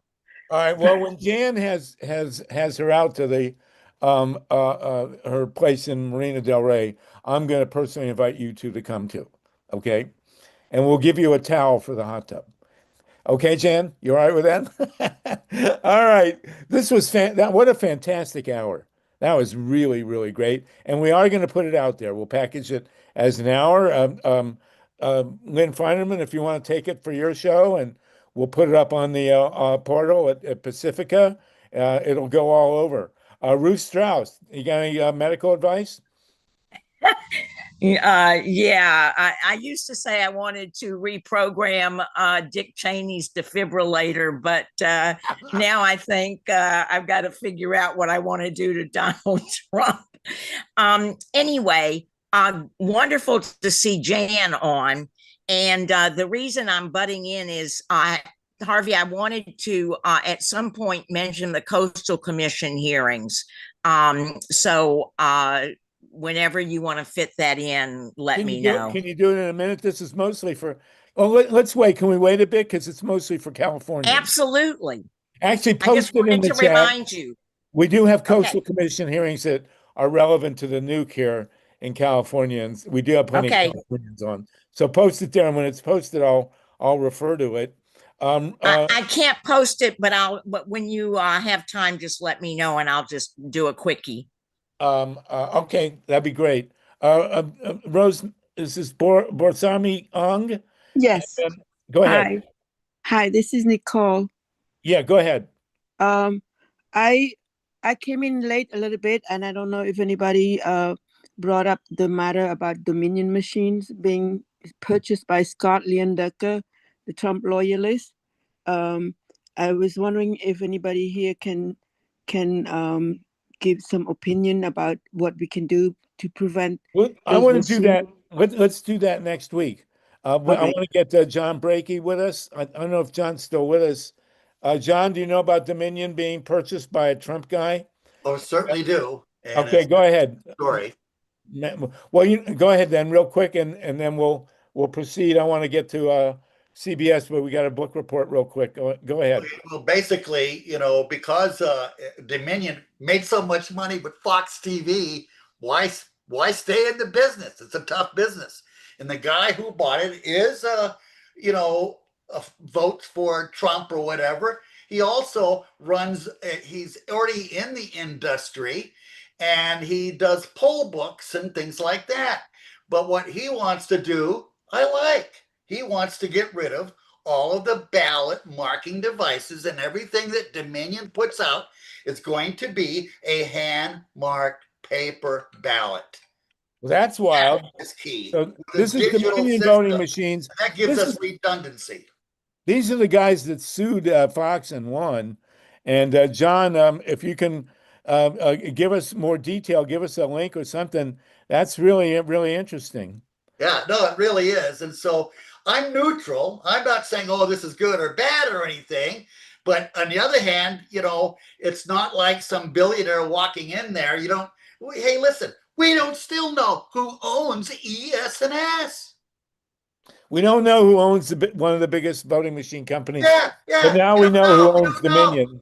Yeah. Okay, that's pretty amazing. Thank you for that, Nicole. It really is amazing, and the whole industry is amazing. It's so easy to rig. I have a big story coming out that me and Ken Bennett, because we're writing a book, and we're putting it out chapter by chapter, and I have a really big story that could break in the next 2 or 3 days. We're wrapping it up, and it may be 2 chapters of how easy it is to rig an election and why we have to we have to get back to, believe it or not, in 1912, when you went to vote, you walked into a precinct, you voted. They said, hey, you can come back at 7 o'clock and watch us count. And they would go in and they'd watch them, and they would announce, and then they'd punch a hole in the ballot and they'd put it on a string, and you could walk by and look at it yourself. We're in the digital age. We can do the same thing, Harvey. It's called ballot images and cast vote records. Well, let's when the Congresswoman gets into Congress, let's push that and make it a national situation. Mike Hersh, go ahead, please, Mike. Yeah, somebody in the chat just reminded us there's elections going on tomorrow. So if you're in New Jersey, Pennsylvania, Virginia, New York City, and a number of other places, make sure you vote. Oh, yeah. And make sure you bring friends out to vote with you, and make sure that they respect your right to vote. And if you have any problems, John, can they get in touch with you? There are places that you can report to if anybody tries to obstruct your right to vote. And Ruth Strauss, since we're mentioning things that can be done right away, can you tell us about the Coastal Commission meeting as well? Bruce Strauss is probably muted. I can jump in if you'd like. The California Coastal Commission is holding a hearing in Sacramento on Thursday this week, Thursday, November 6th at 9 a.m. PG&E, the operator of Diablo Canyon Nuclear Power, the decrepit Diablo Canyon Nuclear Power Plant, requires a consistency certification, which is a federal permit, and a coastal development permit, a state permit from the California Coastal Commission in order to extend the operation of Diablo. Now, the Diablo Canyon Nuclear Power Plant. Now, when the agreement was abrogated to shut Diablo, we were told that they only were going to keep it open for an additional 5 years. Now they're applying to the NRC to extend the license for 20 years. So people can go to Mothers for Peace to learn more about getting involved with these Coastal Commission hearings, but they're coming right up this week on November 6th. I need to butt in for a second. Hold on just a second, Ruth. Marla, Okay. that's a great report. And could you please get the link for Mothers for Peace, who are doing amazing work on this? Yeah. You could drop that link in the chat so everybody who's interested. I'm just actually, okay, thank you. I'm just hoping that. Well, I have to. We're going to get an update from Mimi Gurman from Oregon real quick. But wait. I need to say. Yeah, go ahead, Ruth. Dr. Ruth, go ahead. She got muted again. Hold on. Okay. Dr. Ruth, really quickly. So here's the deal. Kudos to Harvey and Mila for putting this on my radar a few years back. But I went to the Coastal Commission site and it is impossible to sign up. The site does not work. I left them a voicemail, to the people that are supposed to be in charge. They haven't gotten back to me. So I will write to Mothers for Peace, but they did the same thing the last time. They stiff people. They don't make it easy to sign up. So Mila or Harvey, I will write Mothers for Peace, but if you all, know of any magic way to sign up, let us all know. Thanks, Dr. Ruth. Thank you, Dr. Ruth. And we always appreciate it. And Lynn Feinerman and Jan Goodman. Lynn and then Jan. Hi. Just a little heads up. Nicole Ong brought up an deeply important thing about Dominion voting selling out to quote unquote liberty voting systems, which is an entirely MAGA run outfit. Nicole, we didn't get any link, so I just wanted to give you a heads up on that. And I think it's really, really important that we finally take a look at this, because when it all comes down to it, this is one of the Rump's ways of stealing elections. Thanks. Thanks so much, Lynn. And Sluggo said we're going to talk about it next week. So hopefully, Lynn, you can come back and help us with that conversation. Brakey really knows about this as the pioneer on ballot imaging. Very, very important stuff. Thank you for that, Lynn. Jan, and then Mimi, I think Nicole's raised her hand, and then we'll go to Mimi in Portland, and then Paul Kangas is going to give us a book report. And then we'll go to Dave Saltman, do the deep dive on CBS News. Jan Goodman, go ahead. I hope you don't mind, Jan, my inviting so many people to your house, but seemed appropriate. Yeah, well, I'll see you there. My pleasure. So I just wanted to encourage people to recognize that tomorrow is not voting day. It is the last day to vote. And whenever you talk about voting, you should talk about the last day to vote, because so far, I think in almost every county in the country, you can vote early. And so it's important to think about the last day to vote is a certain day. It is not the voting day. And that will encourage people to vote early, because it's just the last day to vote. And it's okay. If you think about it one day, we're all screwed. Thanks. Yeah, I agree. Thanks, Jan. But early voting is over everywhere. So we do want people who haven't voted to go out and vote. We don't want to muddle that message. Right. So And they're let's playing So around people with can the, people can put in their ballots tonight. It's not over. They can put in their ballots in the ballot boxes. early Right? voting is over. It depends on the state, Mike. In California, people can still put their ballot, and Jan's muted for some reason. But Mike, it's over in New York and probably other places, but not in California. And here's the thing. I want to encourage everybody who hasn't voted yet, who's eligible to vote, to go out and vote. And I really would appreciate people not muddling that message with nuance and nonsense, because these are very important elections that we're having that are going to change the course of history. And we don't want to confuse people who may not be into the trivial pursuit. okay. Okay. We just want to have I a very clear and convincing message. People need to participate. People need to vote. Absolutely. Okay. Nicole raised her hand again, and Yes. to Dorothy, and then we're going to go to very very quickly to Paul Kangas to give us a quick review, and then we're going to go to Dave Solomon and we'll get Mickey Leader in there, and then we're going to go to Salty to talk about CBS. Go ahead, Nicole. Yes, I posted that Facebook link. It's a short discussion about that Dominion sales. So that lady that spoke earlier, she Fireman. the link. So Thanks, Okay, Nicole. Nicole, did you hear Sluggo say we're going to talk about it next week? Yes, Yeah, we'll talk about it Okay, further so next let's week. talk about next week. Thanks, With everybody. Breaky too. It's a very big deal, of course. Dorothy Reich, go ahead, Dorothy. There we go. So I don't know if everybody's heard that Kimberly Clark just bought Tylenol, which I see as a big crack in the armor. You know, Tylenol is being sued by Texas for selling Tylenol to pregnant women. And I think Kennedy's been after Tylenol. Of course, Trump's been after Tylenol. So I think the fact that Kimberly Clark is buying Tylenol is a very good sign. Well, it's probably a smart move, because with all the headaches they're causing, Tylenol is probably going to go through the roof. I can't imagine what their problem is with Tylenol, but who knows? So listen, I promised Paul. Thank you for that, Dorothy, and I hope you'll come to the event when the Congresswoman comes out to LA. Paul Kangas, are you there? You're going to give me a minute report, and then we're going to go to Mimi in Portland with a very, very important story, and then we'll go to Dave Saltman and CBS. Paul Kangas?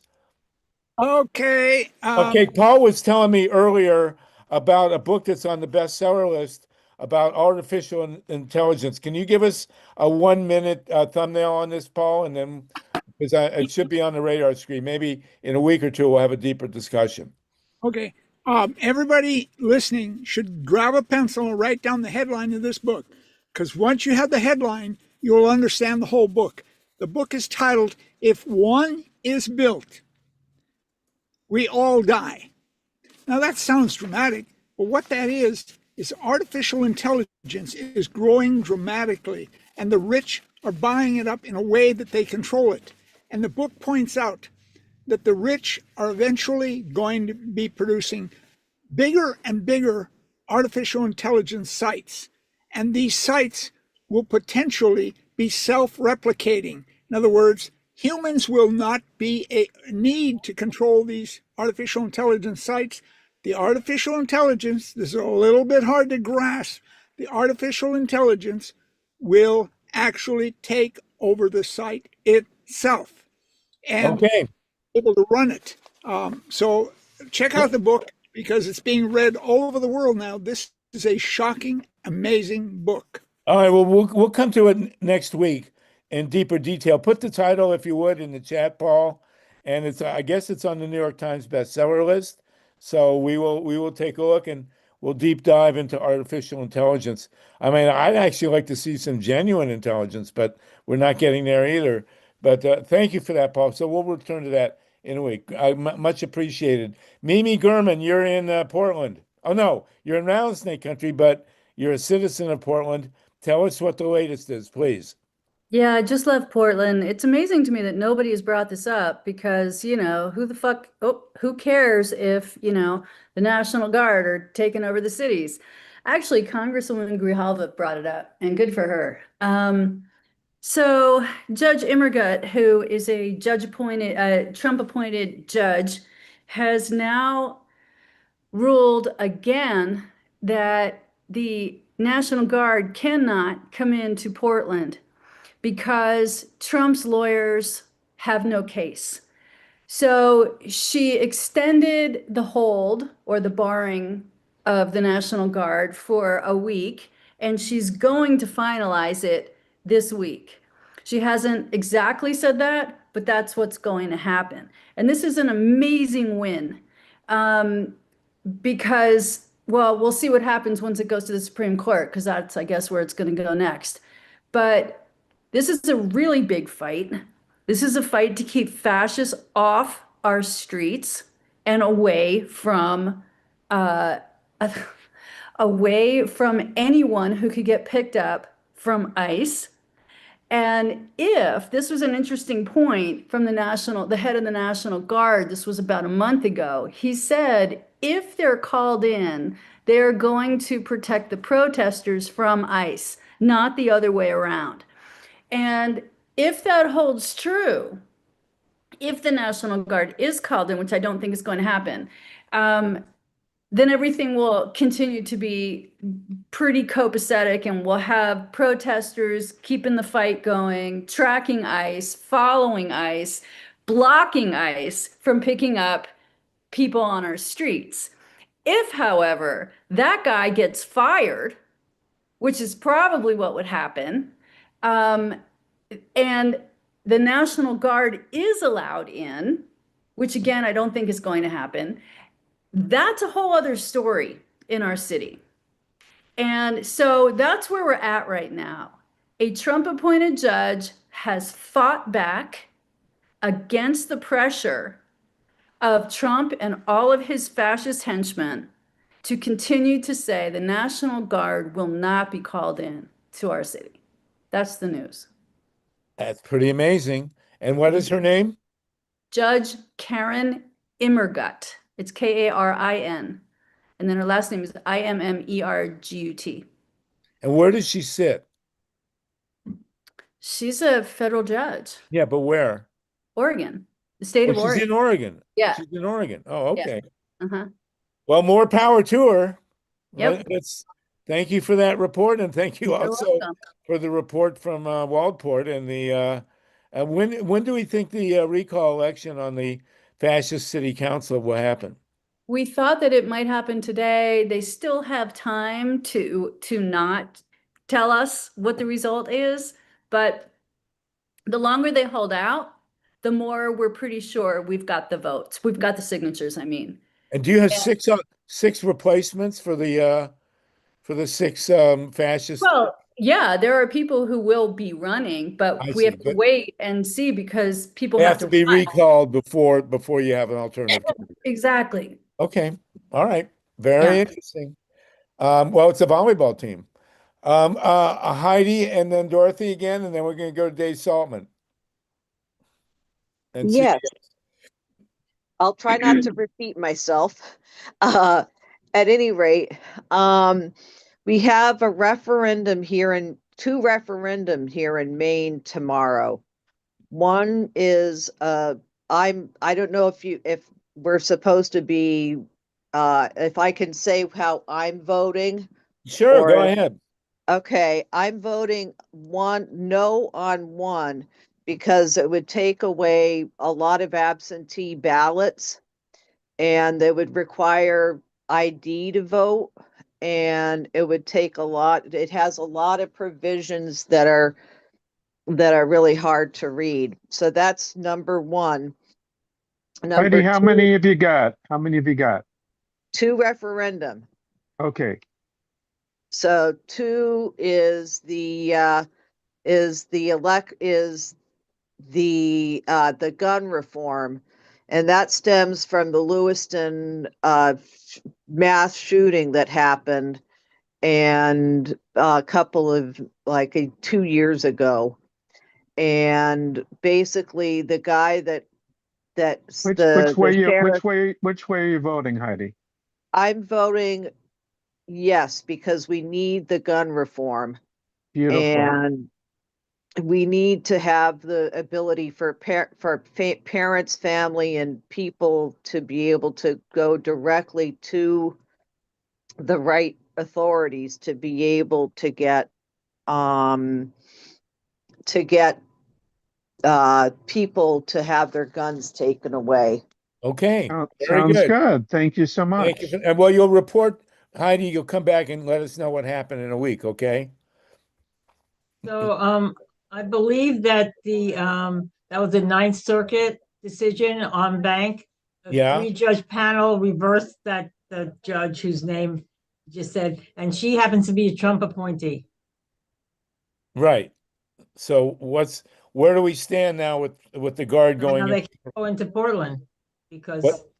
they can't go into Portland. The hold on the restraining order has been lifted, they've been reversed.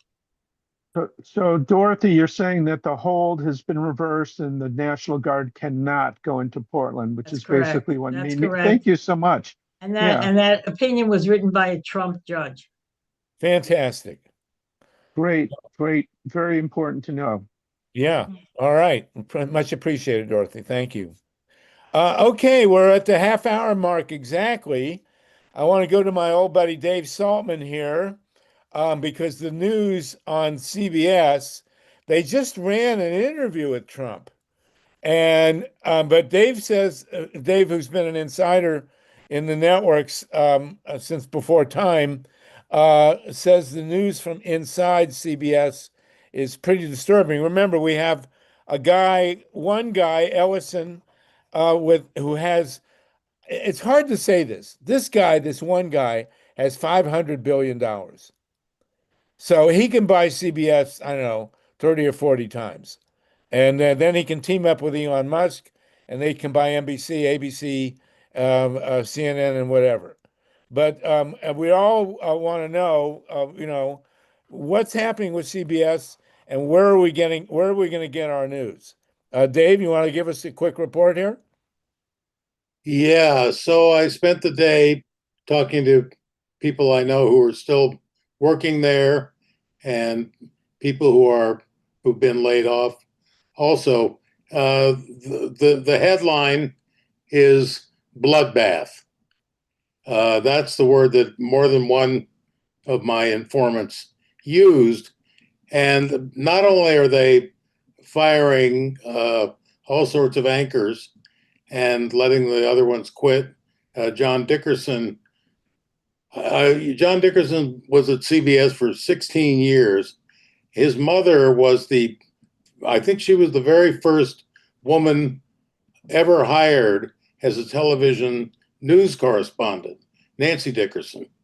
And she worked the networks for many, many years. So he's a legendary figure.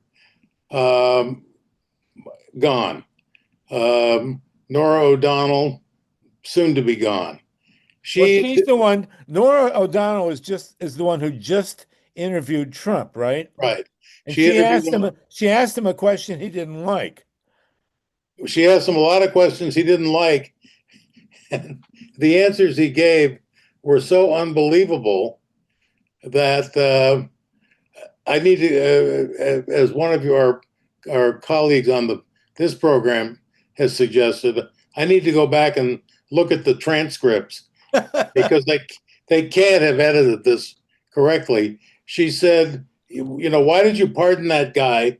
I forgot his name. He's not a household name, but he ran a scam and was sentenced to prison for basically a gigantic money laundering and cryptocurrency scheme that had the net result of making Donald Trump even more stupid rich than he already is. It brought the Trump family some $250 million. And Donald Trump said, and Trump pardoned him with the signature. You can't pardon a guy without that. It doesn't take a village. It's just one guy. And Trump said, I don't know anything about that. And 60 Minutes let it stand. Made Norah O'Donnell look like a complete idiot, and Trump, he's way past that point already, you know. Well, I And gotta say one thing, since we're talking about the media. I went to the gym today and I watched South Park. Has anybody watched South Park? I mean, I could barely. What network is that on? I mean, South it's Park on the Comedy Channel, I guess. comedy channel, yeah. Oh my God! I mean, how are they getting away with that is beyond. Of course, the Apparently headline they've is had one after another of hits for the last. They're calling it the Halloween series. They've had about 20, Grand Slam home runs in a row. well, but they're saying the word about Trump is that he's beyond parody at this point. Parody. Yeah. But anyway, go ahead and Susie Shannon says she watches South Park all the time. I was floored. Of course, I was on an exercise bike, but nonetheless, Salty. So tell us what give us what you think is now the fate of CBS. Well, I mean, they just not only did they eliminate a bunch of on-air personnel, they fired hundreds and hundreds of basically union workers. The unions in the broadcasting industry, there's a whole book in that itself, but they're notoriously weak. They do exist, but there are so many unions that the one union doesn't protect another union. It used to be the case that when one union went out on strike, the whole industry was out on strike. When the Teamsters went out on strike, everybody went out on strike. But at the networks, it's not like that. When the Writers Guild goes out on strike, they hire, random people to come in and write the shows. When the electricians go out on, so it's like that. So anyway, like I'm saying, they fired hundreds of people. Here we go. Yeah, more names from layoffs emerge. You see, it said the subhead, Skydance hopes to cut $2 billion from its operating budget. Now, here's the most disturbing thing I heard today, and it hadn't occurred to me that it was a thing until I realized that we're talking about Larry Ellison and his son David Ellison. Larry Ellison, of course, is the chairman of Oracle, which is a massive data moving operation. And when it comes to artificial intelligence, Oracle is a major, major player. So one of my friends who is still working, he's a former 60 Minutes producer, and he's worked at CBS for many, many years, and he still has a job as of today, maybe tomorrow, who knows? But he said that what he's hearing is that the plan is to increase dramatically the use of artificial intelligence in news gathering. To me, this is the worst idea I've ever heard in my entire life, because I've looked into, I'm no expert on AI, but we've had some discussions on this broadcast about it. And as far as I can see, the basic principle of computing still holds, namely garbage in, garbage out. So if it's like the idea about who was just saying, if product number one is milk, we're all doomed, because those guys aren't going to be feeding human bodies. So if AI is gathering the news, forget about it. So I think the only option here, as we've discussed slightly on this broadcast, is we have to set up our own independent, nonpartisan, non-committed news operation, much like the original CBS was. And the original CBS, when you think about it, was set up under the old laws of this country. In other words, under the 1934 Communications Act, in which the news was considered a public service and it was insulated from the rest of the entertainment business. So you could sell advertising for comedy and for drama and for music and entertainment, but not for news.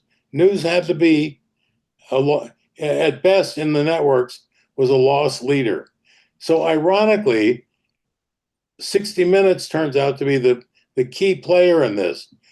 There came a time when 60 Minutes started up, they were part of this. The fair use doctrine was in operation. If you put on a Democrat, you had to put on a Republican. If you put on an independent, you had to put on another independent that had an opposing point of view. Everything had to be done fairly to the degree possible. If you made a mistake, you had to put on a correction, and the correction had to have the same play as the original mistake. So in a newspaper, if you made a mistake on the front page of the New York Times above the fold, you had to put the correction on the front page above the fold, etc. That's all gone now, thanks to, guess who? Ronald Reagan, who repealed the fairness doctrine, and vetoed an effort by Congress to replace it. And since then, and a second thing happened right then, right around that same time, which was they discovered that 60 Minutes was the #1 show on television. And 60 Minutes started making money, a lot of money. And suddenly, the news divisions of the networks were all of a sudden profit centers. And all of them were expected to make money. And that was the beginning of the end, because they basically sold out to the highest bidder. And it became, as you pointed out, all about money. And that's where it is now. And when you add artificial intelligence, that's just going to be helping guys like Larry Ellison, but it's going to be a disaster for people who try to get their news off television. Well, I think we can safely refer to this era at CBS as Death Valley days. But, it's a pretty disturbing report, David. Steve Caruso, you want to tell us about the Columbus Free Press? Oh, yeah, sure. It's been a volunteer organization since 1970. It's at freepress.org. Harvey is a senior editor, chief editor. Very senior. Very senior, yeah. 80 years old. He's not lying, right? Okay, right. Sorry. And Bob Fitrakis is chief editor, or senior, very senior too, as well. Not very, sorry. Anyway, yeah, that's been there, forever. The Columbus City Library archived all the issues. So there, I'll put the link in the chat here. So I can bring the slide up. We are a refugee or a remnant of the old underground press of 1970. Can you show the that great cover we ran with John Mitchell? We ran, let me see the Columbus Free Press ran what may have been the greatest single cover of the underground press back in the 1970s. Steve's going to dig it up here. It's Attorney General John Mitchell on a postage stamp smoking a joint. I've always loved this. But the question then becomes, so we were the alternative media back then, and we had Liberation News Service, and we were able to put out the news during the Vietnam War and say what actually happened. Dave, what is our alternative now if CBS goes the way of? Let me ask you a question. Where do you get your news from at the Free Press? Right. Well, I mean, it's a big echo chamber, isn't it? But there's stuff on the ground locally that the Columbus Free Press concentrates on. It's not only national, it's local, and we dabble in international issues too. So the other thing I want to bring up too was that the Ohio Capital Journal is another cooperative where their articles are shared as Creative Commons articles. So here's this These picture are that Harvard. these are both. There's John Mitchell, Attorney General of the United States, shown smoking a joint on a 6-cent postage stamp. It's my So, favorite, yeah. my favorite one from the whole era. So the question is, Dave, and everybody, where are we going to get the news? Well, here's what. Let me just How about Ed Goodman? let me sift through what you just told me. And Tom Hartman, yeah, go ahead. The news, those are both local newspapers. The Columbus Free Press and the other one, the Capital Journal, they cover local news. Well, Ohio Capital, all of Ohio. So, and national stuff too. So they're syndicated across the country already. And they share articles between different groups. Some of them, most of them are Creative Commons licensing, which means anybody can share them without retribution. But you don't know the source of what you're sharing. If AI is generating international news, or even if CBS News Service, you don't know if that's true, false, or whatever.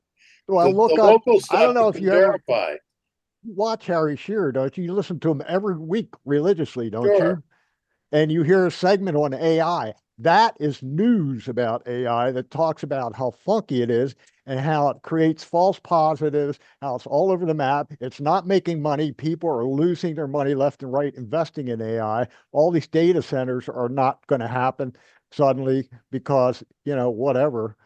But yeah, but do you think Elon Musk really cared that he lost money at Twitter?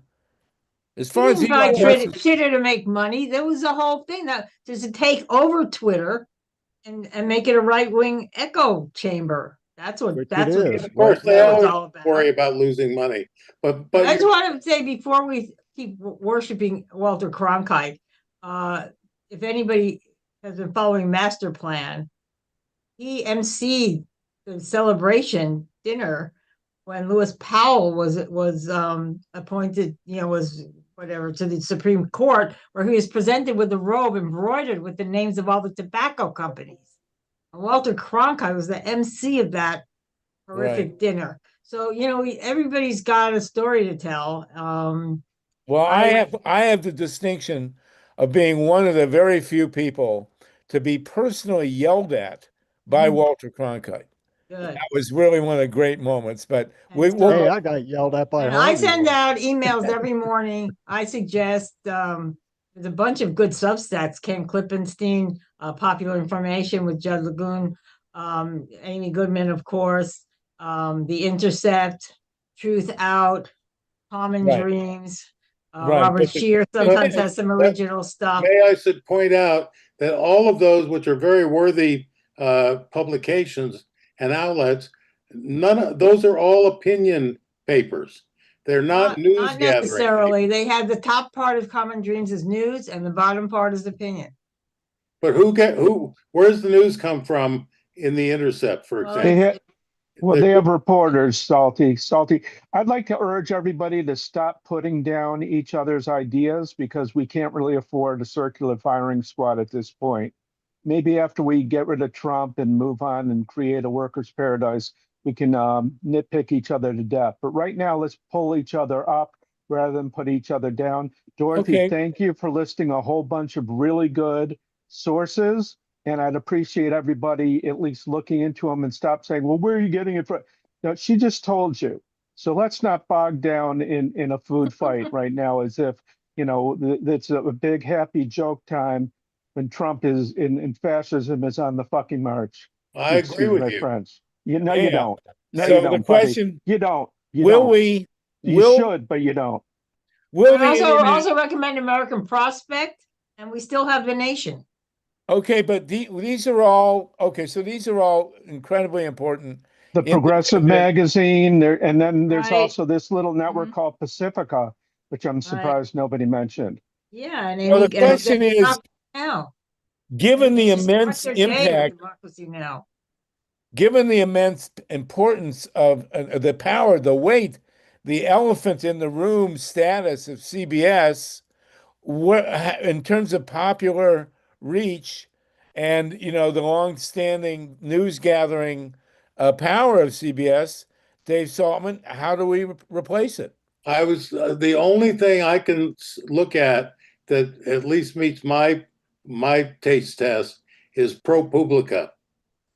ProPublica is a nonpartisan, I would say, pretty straight down the middle, highly accurate and extremely well researched news. It's one of the last of the real news operations. All these other things are great, but they're mostly, like I say, opinion papers. And that's your opinion, and that's your opinion, Salty. But you have to check them out. They do. and I report also news. I've been reading The Nation for 70 years. Yeah. Ron Cole has a good informed comment. He's excellent. Tom Dispatch. There's so much good information out there. And Salty says that investors background briefing, you'll get a lot of stuff that you would never find on your own. I would like to make a comment about this, just to uphold what Dorothy says and get in a word edgewise. I would like to say that my news, when from the time I was a sophomore in college and they slapped the New York Times on the table for breakfast every morning, my news came from I.F. Stone, Izzy Stone. You always knew you'd get the truth from Izzy. That's right. And Izzy was very marginalized. I saw a documentary about Izzy, and he ran into Walter Cronkite at a party, and he goes, "Hey, Walter." And Walter looks at him like, "Get away from me, commie Jew." And this is my point about what Dorothy is saying. People may look marginalized, or they may look leftist, or they may look as though they're expressing an opinion, but they're actually telling you the truth. Oh, absolutely. So the question is that 60 Minutes had 10 million listeners or viewers on a weekly basis. How do we replace that with something that's credible? Well, I'm saying the only reason that ProPublica is credible is because you don't know, because the money isn't it's not about the money. It's a nonprofit. They pay their workers like workers, and they're really good at getting the news. They've got a great managing editor-in-chief who was the front page editor of the Wall Street Journal before Murdoch, and he's running the thing. And they've got a lot of foundation grants, and it's not about the money. But how big is their circulation? I don't know, because they also have a lot of partnership. This might be a thing to look into, partnering with Pacifica, by the way. I think they don't have a radio outlet as far as I know, but they would be open to it. Well, the question is, again, we're talking about media and mass media. And where do we get mass media replacements? Colbert, I think, has maybe 3 million. I think all the Kimmel, Jon Stewart, they all have maybe 3 million, right? 10 million is a very normal number for network television. PBS gets 10 million viewers on every show practically. So they're gone too. I mean, so how do we replace? They're still there. Right. I thought they were gone. They're still there. They just lost a substantial amount of government money. How many did John Oliver have? John Oliver's incredible source of He is incredible. So he's great, but he's a comedian. He's not a journalist. Well, he's not necessarily a comedian. He just he's great. I love him. You're absolutely right.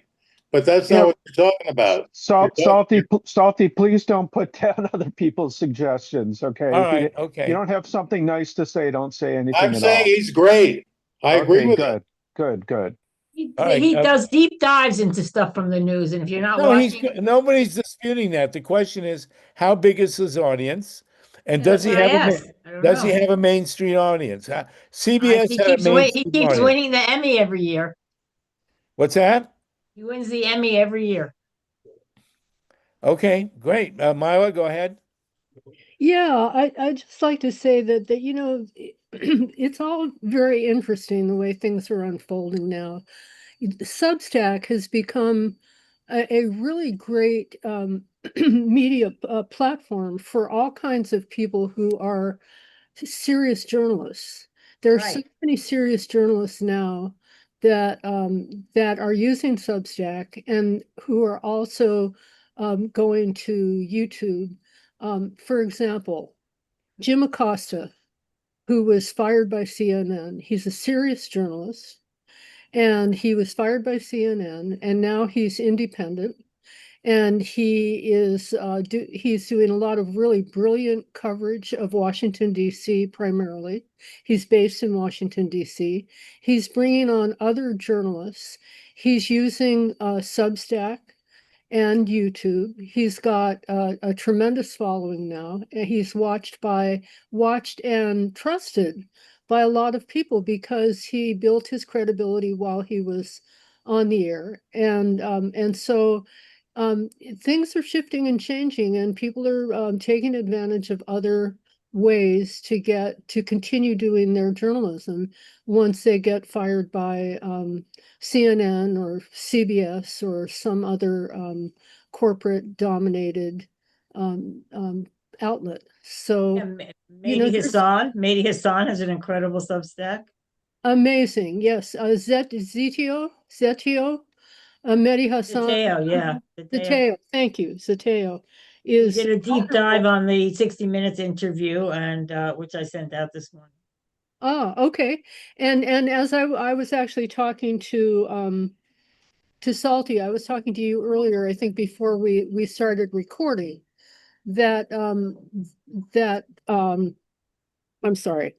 I was watching another journalist who was talking about how even though 60 Minutes had edited down the interview with Trump to make him look not as insane as he is, they did publish the entire interview in print. Yeah, and I suggest everybody read it. So that people can actually go and read the transcript and see how Trump melted down and how he was extremely angry because he got called out on his Dorothy, I'm struggling for the world conflict of interest. On the Bitcoin. The conflict of interest on Bitcoin. So, you know, things are shifting, but there are a lot of different outlets and a lot of ways to find information. And of course, we always have to check sources and double check and make sure. But I think that there are still people who are trusted journalists who we can look to. Even the Washington Post has some good exposés. Who did? did? A good one on the Kennedy Center. Who did? Washington Post. Yeah, well, they pointed out that the ticket sales at the Kennedy Center plummeted. I think we should name the president Kim Il-Trump. But yes, so you know, those of us who we all grew up with the so-called legacy networks, clearly when the internet started to become a thing, we're looking at a different era of news presentation and gathering. And one of the things that Dave is pointing out is a lot of our news came from an infrastructure, which a multi-billion-dollar infrastructure of professional journalists. What now replaces that? With large audiences. But there are large audiences, and they're going and checking out very serious journalists on Substack, on YouTube, and for the time being, that seems to be a place where people can get reliable information. Well, let's hope you're right. Absolutely. I mean, but it's actually the question of our age. When a guy like Ellison or Musk can waltz in with their $500 billion fortunes and buy up the prime sources of information that have sustained us for a generation or two, what's our alternative? What do we get around them? Well, Harvey, younger people are not as interested in going to CBS or NBC or MSNBC because they have determined, many of them, that a lot of that information that they're finding there is quite biased. So And where do they go? they go to different media platforms, social media platforms, and find people who they rely on. And as as Dorothy was saying, there are just so many reliable sources. And ProPublica is one of my go-to, David. Absolutely. I think, I really rely. I'm a news junkie, and I consume a wide array. And I even like to check out what the right wing is saying, because I find I can listen, and at least I know what they're saying and what's being said in their comments section. Right. And just to get a sense of what people are consuming and thinking about and listening to. But it's spread out now, Harvey. Yeah, well, it's fascinating, and I saw a major piece today on Tucker Carlson. I guess he's a serious neo-Nazi, in according to this column. And then you've got Matt Taibbi, who used to write for Rolling Stone, who was a very interesting social critic, who's now a total Trump head. I mean, and Dave knows him personally. I mean, and his parents. I You're was hoping, responsible, David. I was hoping you mentioned that. Where did you fall down? Mike I was Hersh I say I was hoping you wouldn't mention that. His mother is a very good friend of mine. So yeah, I've known him for a long time. she must He was be. a great. I'm so sad about him. He was a wonderful guy, just great. He's a lovely guy to hang around with. And then one day, and I don't know why, and neither does his mother, he just turned. Elon Musk bought him off. Elon Musk David- hired him. Well, Yeah. maybe it was Elon Musk, but David, have you considered a kind of a Stepford scenario? Yeah, he's been replaced by a robot. Good idea. No, It's best explanation I've heard so far. yeah, I think he ate the brown acid. Mike, go ahead. you think he would have come down by now, but maybe not. Anyway, so I noticed that let's see if he's still here. Chuck Pinocchio, are Chuck, yeah. are you willing to weigh in a little bit? Because Chuck has And been also, working on these issues a lot, and he's a professor emeritus and a great expert on anti-fascism. So Chuck, I'd love to hear you weigh in a little bit. And also the Mike, the guy you brought in from the Rural New Deal, is he still with us? Let's I see. sent you a copy of our. That was. I'm sorry. Let me bring this up. It's in context right here. That guy gave me a great idea last week. Tell me what you think of this. He was talking about the weakness of unions, and we were talking about the weakness of the media. And it suddenly occurred to me that every union, weak or strong, has a research department that's basically a news gathering type of organization. Would it be possible to combine these things and build a news network out of the old union structures? Salty, that's a really good idea. And then there's this project called In These Times, which is sponsored by a bunch of unions. So they're already moving in that direction, but I don't know if they have that insight that you just brought up. So that's brilliant. Let's make sure to remember that.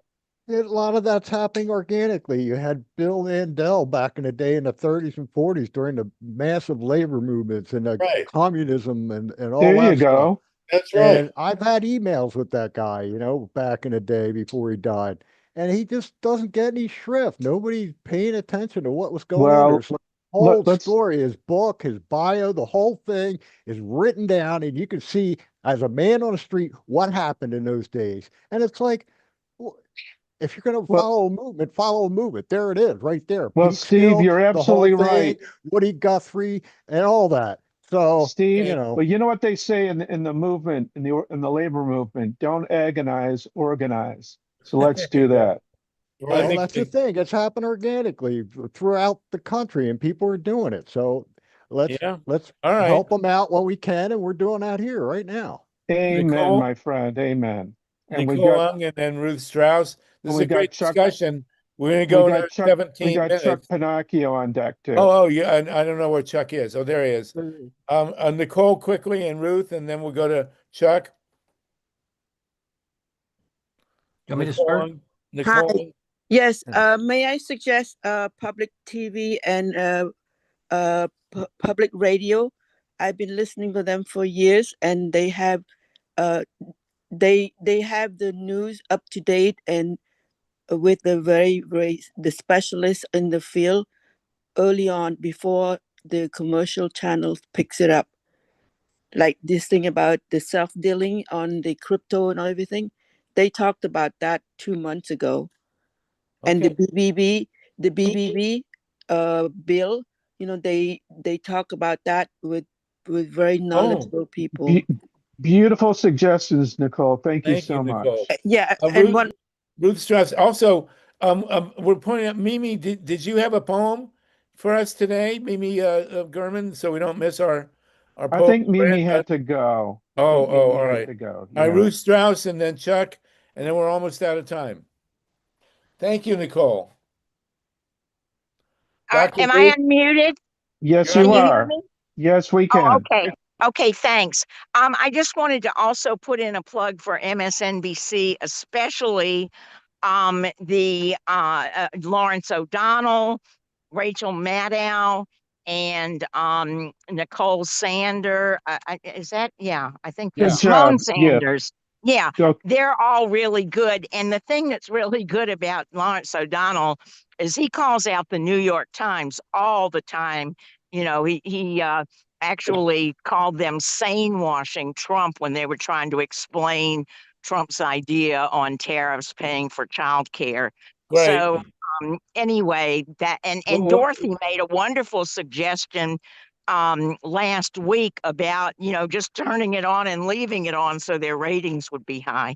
Okay, thanks. Well, what I love about Lawrence O'Donnell is that he can barely contain himself. I mean, this guy is he's like, I'm mad as hell and I can't take it anymore.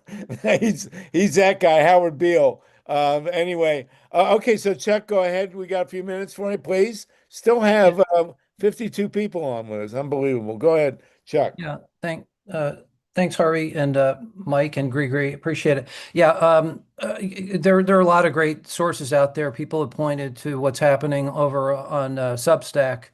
And yeah, I go there every morning. That's really where I get started. I mean, you've probably already mentioned Tom Hartman, Anand Giridharadas, Mehdi Hassan, Ryan Grimm, Robert Reich, Ruth Ben-Ghiat, Tim Snyder. These are all really, really thoughtful people, especially in thinking about the fascism. I'm leaving tomorrow afternoon. I'm going to Berlin for the next week, rendezvousing with my kids there. And there's a conference coinciding with the November 9th anniversary when the wall comes down, right? So that's my second city, Berlin. And there's a fantastic anti-fascism archive that I spend a chunk of time every time I go to Berlin. So I appreciate the conversation here. There's a lot to add, but I'm just grateful that you're all here and thinking. And yeah, thanks so much, Harvey. Thank you, Appreciate Chuck. Thank you. And Mike Hersh, I sent you a copy of the guidebook on wind power for rural America. If you could forward it, that would be great. And I want to discuss that at the next one. And Chuck Panaccio, thank you for that. Mike, did you want to say something further? Your hand's still up. Okay, Dave. So the question now is, what's going to happen to all those reporters who got fired from CBS and the other networks? And I've raised this before. Colbert and the comedians, Colbert, Jimmy Kimmel, Jon Stewart, Rachel Maddow. She's not technically a comedian. Desi. They all have a following, and of course, Ukraine is now led by a comedian. Why can't we put together some kind of network that's independent from these billionaires Sure. and build the following of all the great journalists that Dorothy and Mike and everybody else have been mentioning. Sure. Why don't you do that with Pacifica? Well, that's a great suggestion. Myla and Jan are on the national board of Pacifica. We need to build a national network. And go to the Ford Foundation and get, $20 million. That's how much they pay ProPublica, and do it. Take a look at ProPublica's 990. It's impressive. Their What's main a money, 990? their financial form.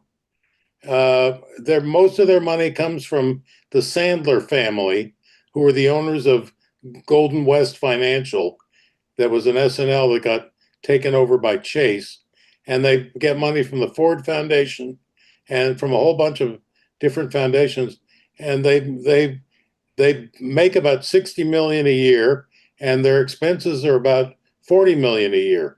So they're making a 20 million a year profit. Well, listen, I mean, that's what the internet should be about, right? We should no longer be reliant on billionaire-owned news networks, or Facebook or any of these other places. So we got to figure it out. Where is what's his name now that we need him? Mickey Leader and then Dorothy Paley, William Paley. Where is he? Can Go, you hear me? yeah, go dig him up. Mickey, go ahead. Hi, I was on the election integrity 11 o'clock call here in New York, and it's just crazy. They're still wasting time trying to get our legislators in New York to put some legislation in when the real question is how the hell do we organize? How do we harness the anger? How do we try to protect our elections now and going forward? Because every time we turn around, it's the pincer movement with Trump. I mean, every other minute you're seeing he's going to bring, he sounds insane, but they're going to let him do it. He's going to bring the Marines in if Yeah. if ICE doesn't do the job. I heard yesterday that that I don't. My guess is it's Elon Musk's Mouseketeers who went to all the health administrations at the very beginning in February and March and got all of the information about every goddamn person in the United States who has health reports anywhere and handed them over to ICE. Hello? Yeah. Well, listen, it's a nightmare out there. My personal guide to mental health is that I watch Colbert and Kimmel and Seth, what's his name, and Jimmy, Kim, Fallon. not yeah, Jimmy Fallon, not Fallon so much. Jon Stewart, Desi, what's her name, and then I just, as I say, for the first time, I watched South Park. That's better than Tylenol. I mean, Isn't that now owned by CBS? I don't know. Is it so? I mean, Yeah, I think so. I thought they were bought part of the network, the whole kit and caboodle. I'll well, check let's it out just and get back to you. enjoy it while we got it. I can't. Right. Anyway, so all right, we're almost Can out of time. can I Dorothy, just say something that I've been waiting go to ahead. tell Go you? ahead. Yes. And then Heather Cox Richardson, I have been reading her yeah, for she's good. ever, and I can't find her on Substack, but she was writing 6 days a week and comparing all the shit that Trump was doing to the history back in 1700, 1800, 1900. And I kept messaging her, is anybody doing a blow by blow with what he is doing and comparing it to Hitler, comparing it Yeah. to, There are a lot of comparisons to Hitler. but I putting mean, it out so you could see it day by day by day with what he's saying and how, we can have a bunch of us commenting, not me, I don't do this, about how awful it is and this is crazy and he's a nut job, but we need to tie it to history. And the other I thing I agree. was going to tell you, civics is dead and buried. The people in this country totally are they don't have a clue of what they are entitled to, what they should have pride and loyalty to. And I'm wondering if the unions are out there trying to dig up all the truth, and there are all these other people, we should be all working together. My friend who was 80 and who was beaten almost to death on the bridge, black woman from Alabama, and she said, our blood, sweat, and tears, our lives, everything we had went to fighting for our equality. And this asshole is throwing it away. And stupid white men, stupid black men, stupid Hispanic men Okay, are not. go ahead. Oh, she blocked. Mickey somehow got muted. I'm Okay. going to try to unmute her. Okay, Lynn, Mila, and then we're about done. Okay, so I I'm just wanted Oh, to but- indicate that Pennsylvania, meanwhile, has not been discussed at all. We have an absolutely devastating situation in Pennsylvania wherein the Democrats are going to be in deep, deep trouble if the Republicans win the Supreme Court in that state. And it is the campaign is being run simply by dirt. So I just wanted to mention that because I really is that feel, on the ballot today? yeah, it's on our ballot tomorrow. All Yeah. right. Well, good luck. Thank you for raising that. We'll visit it next week.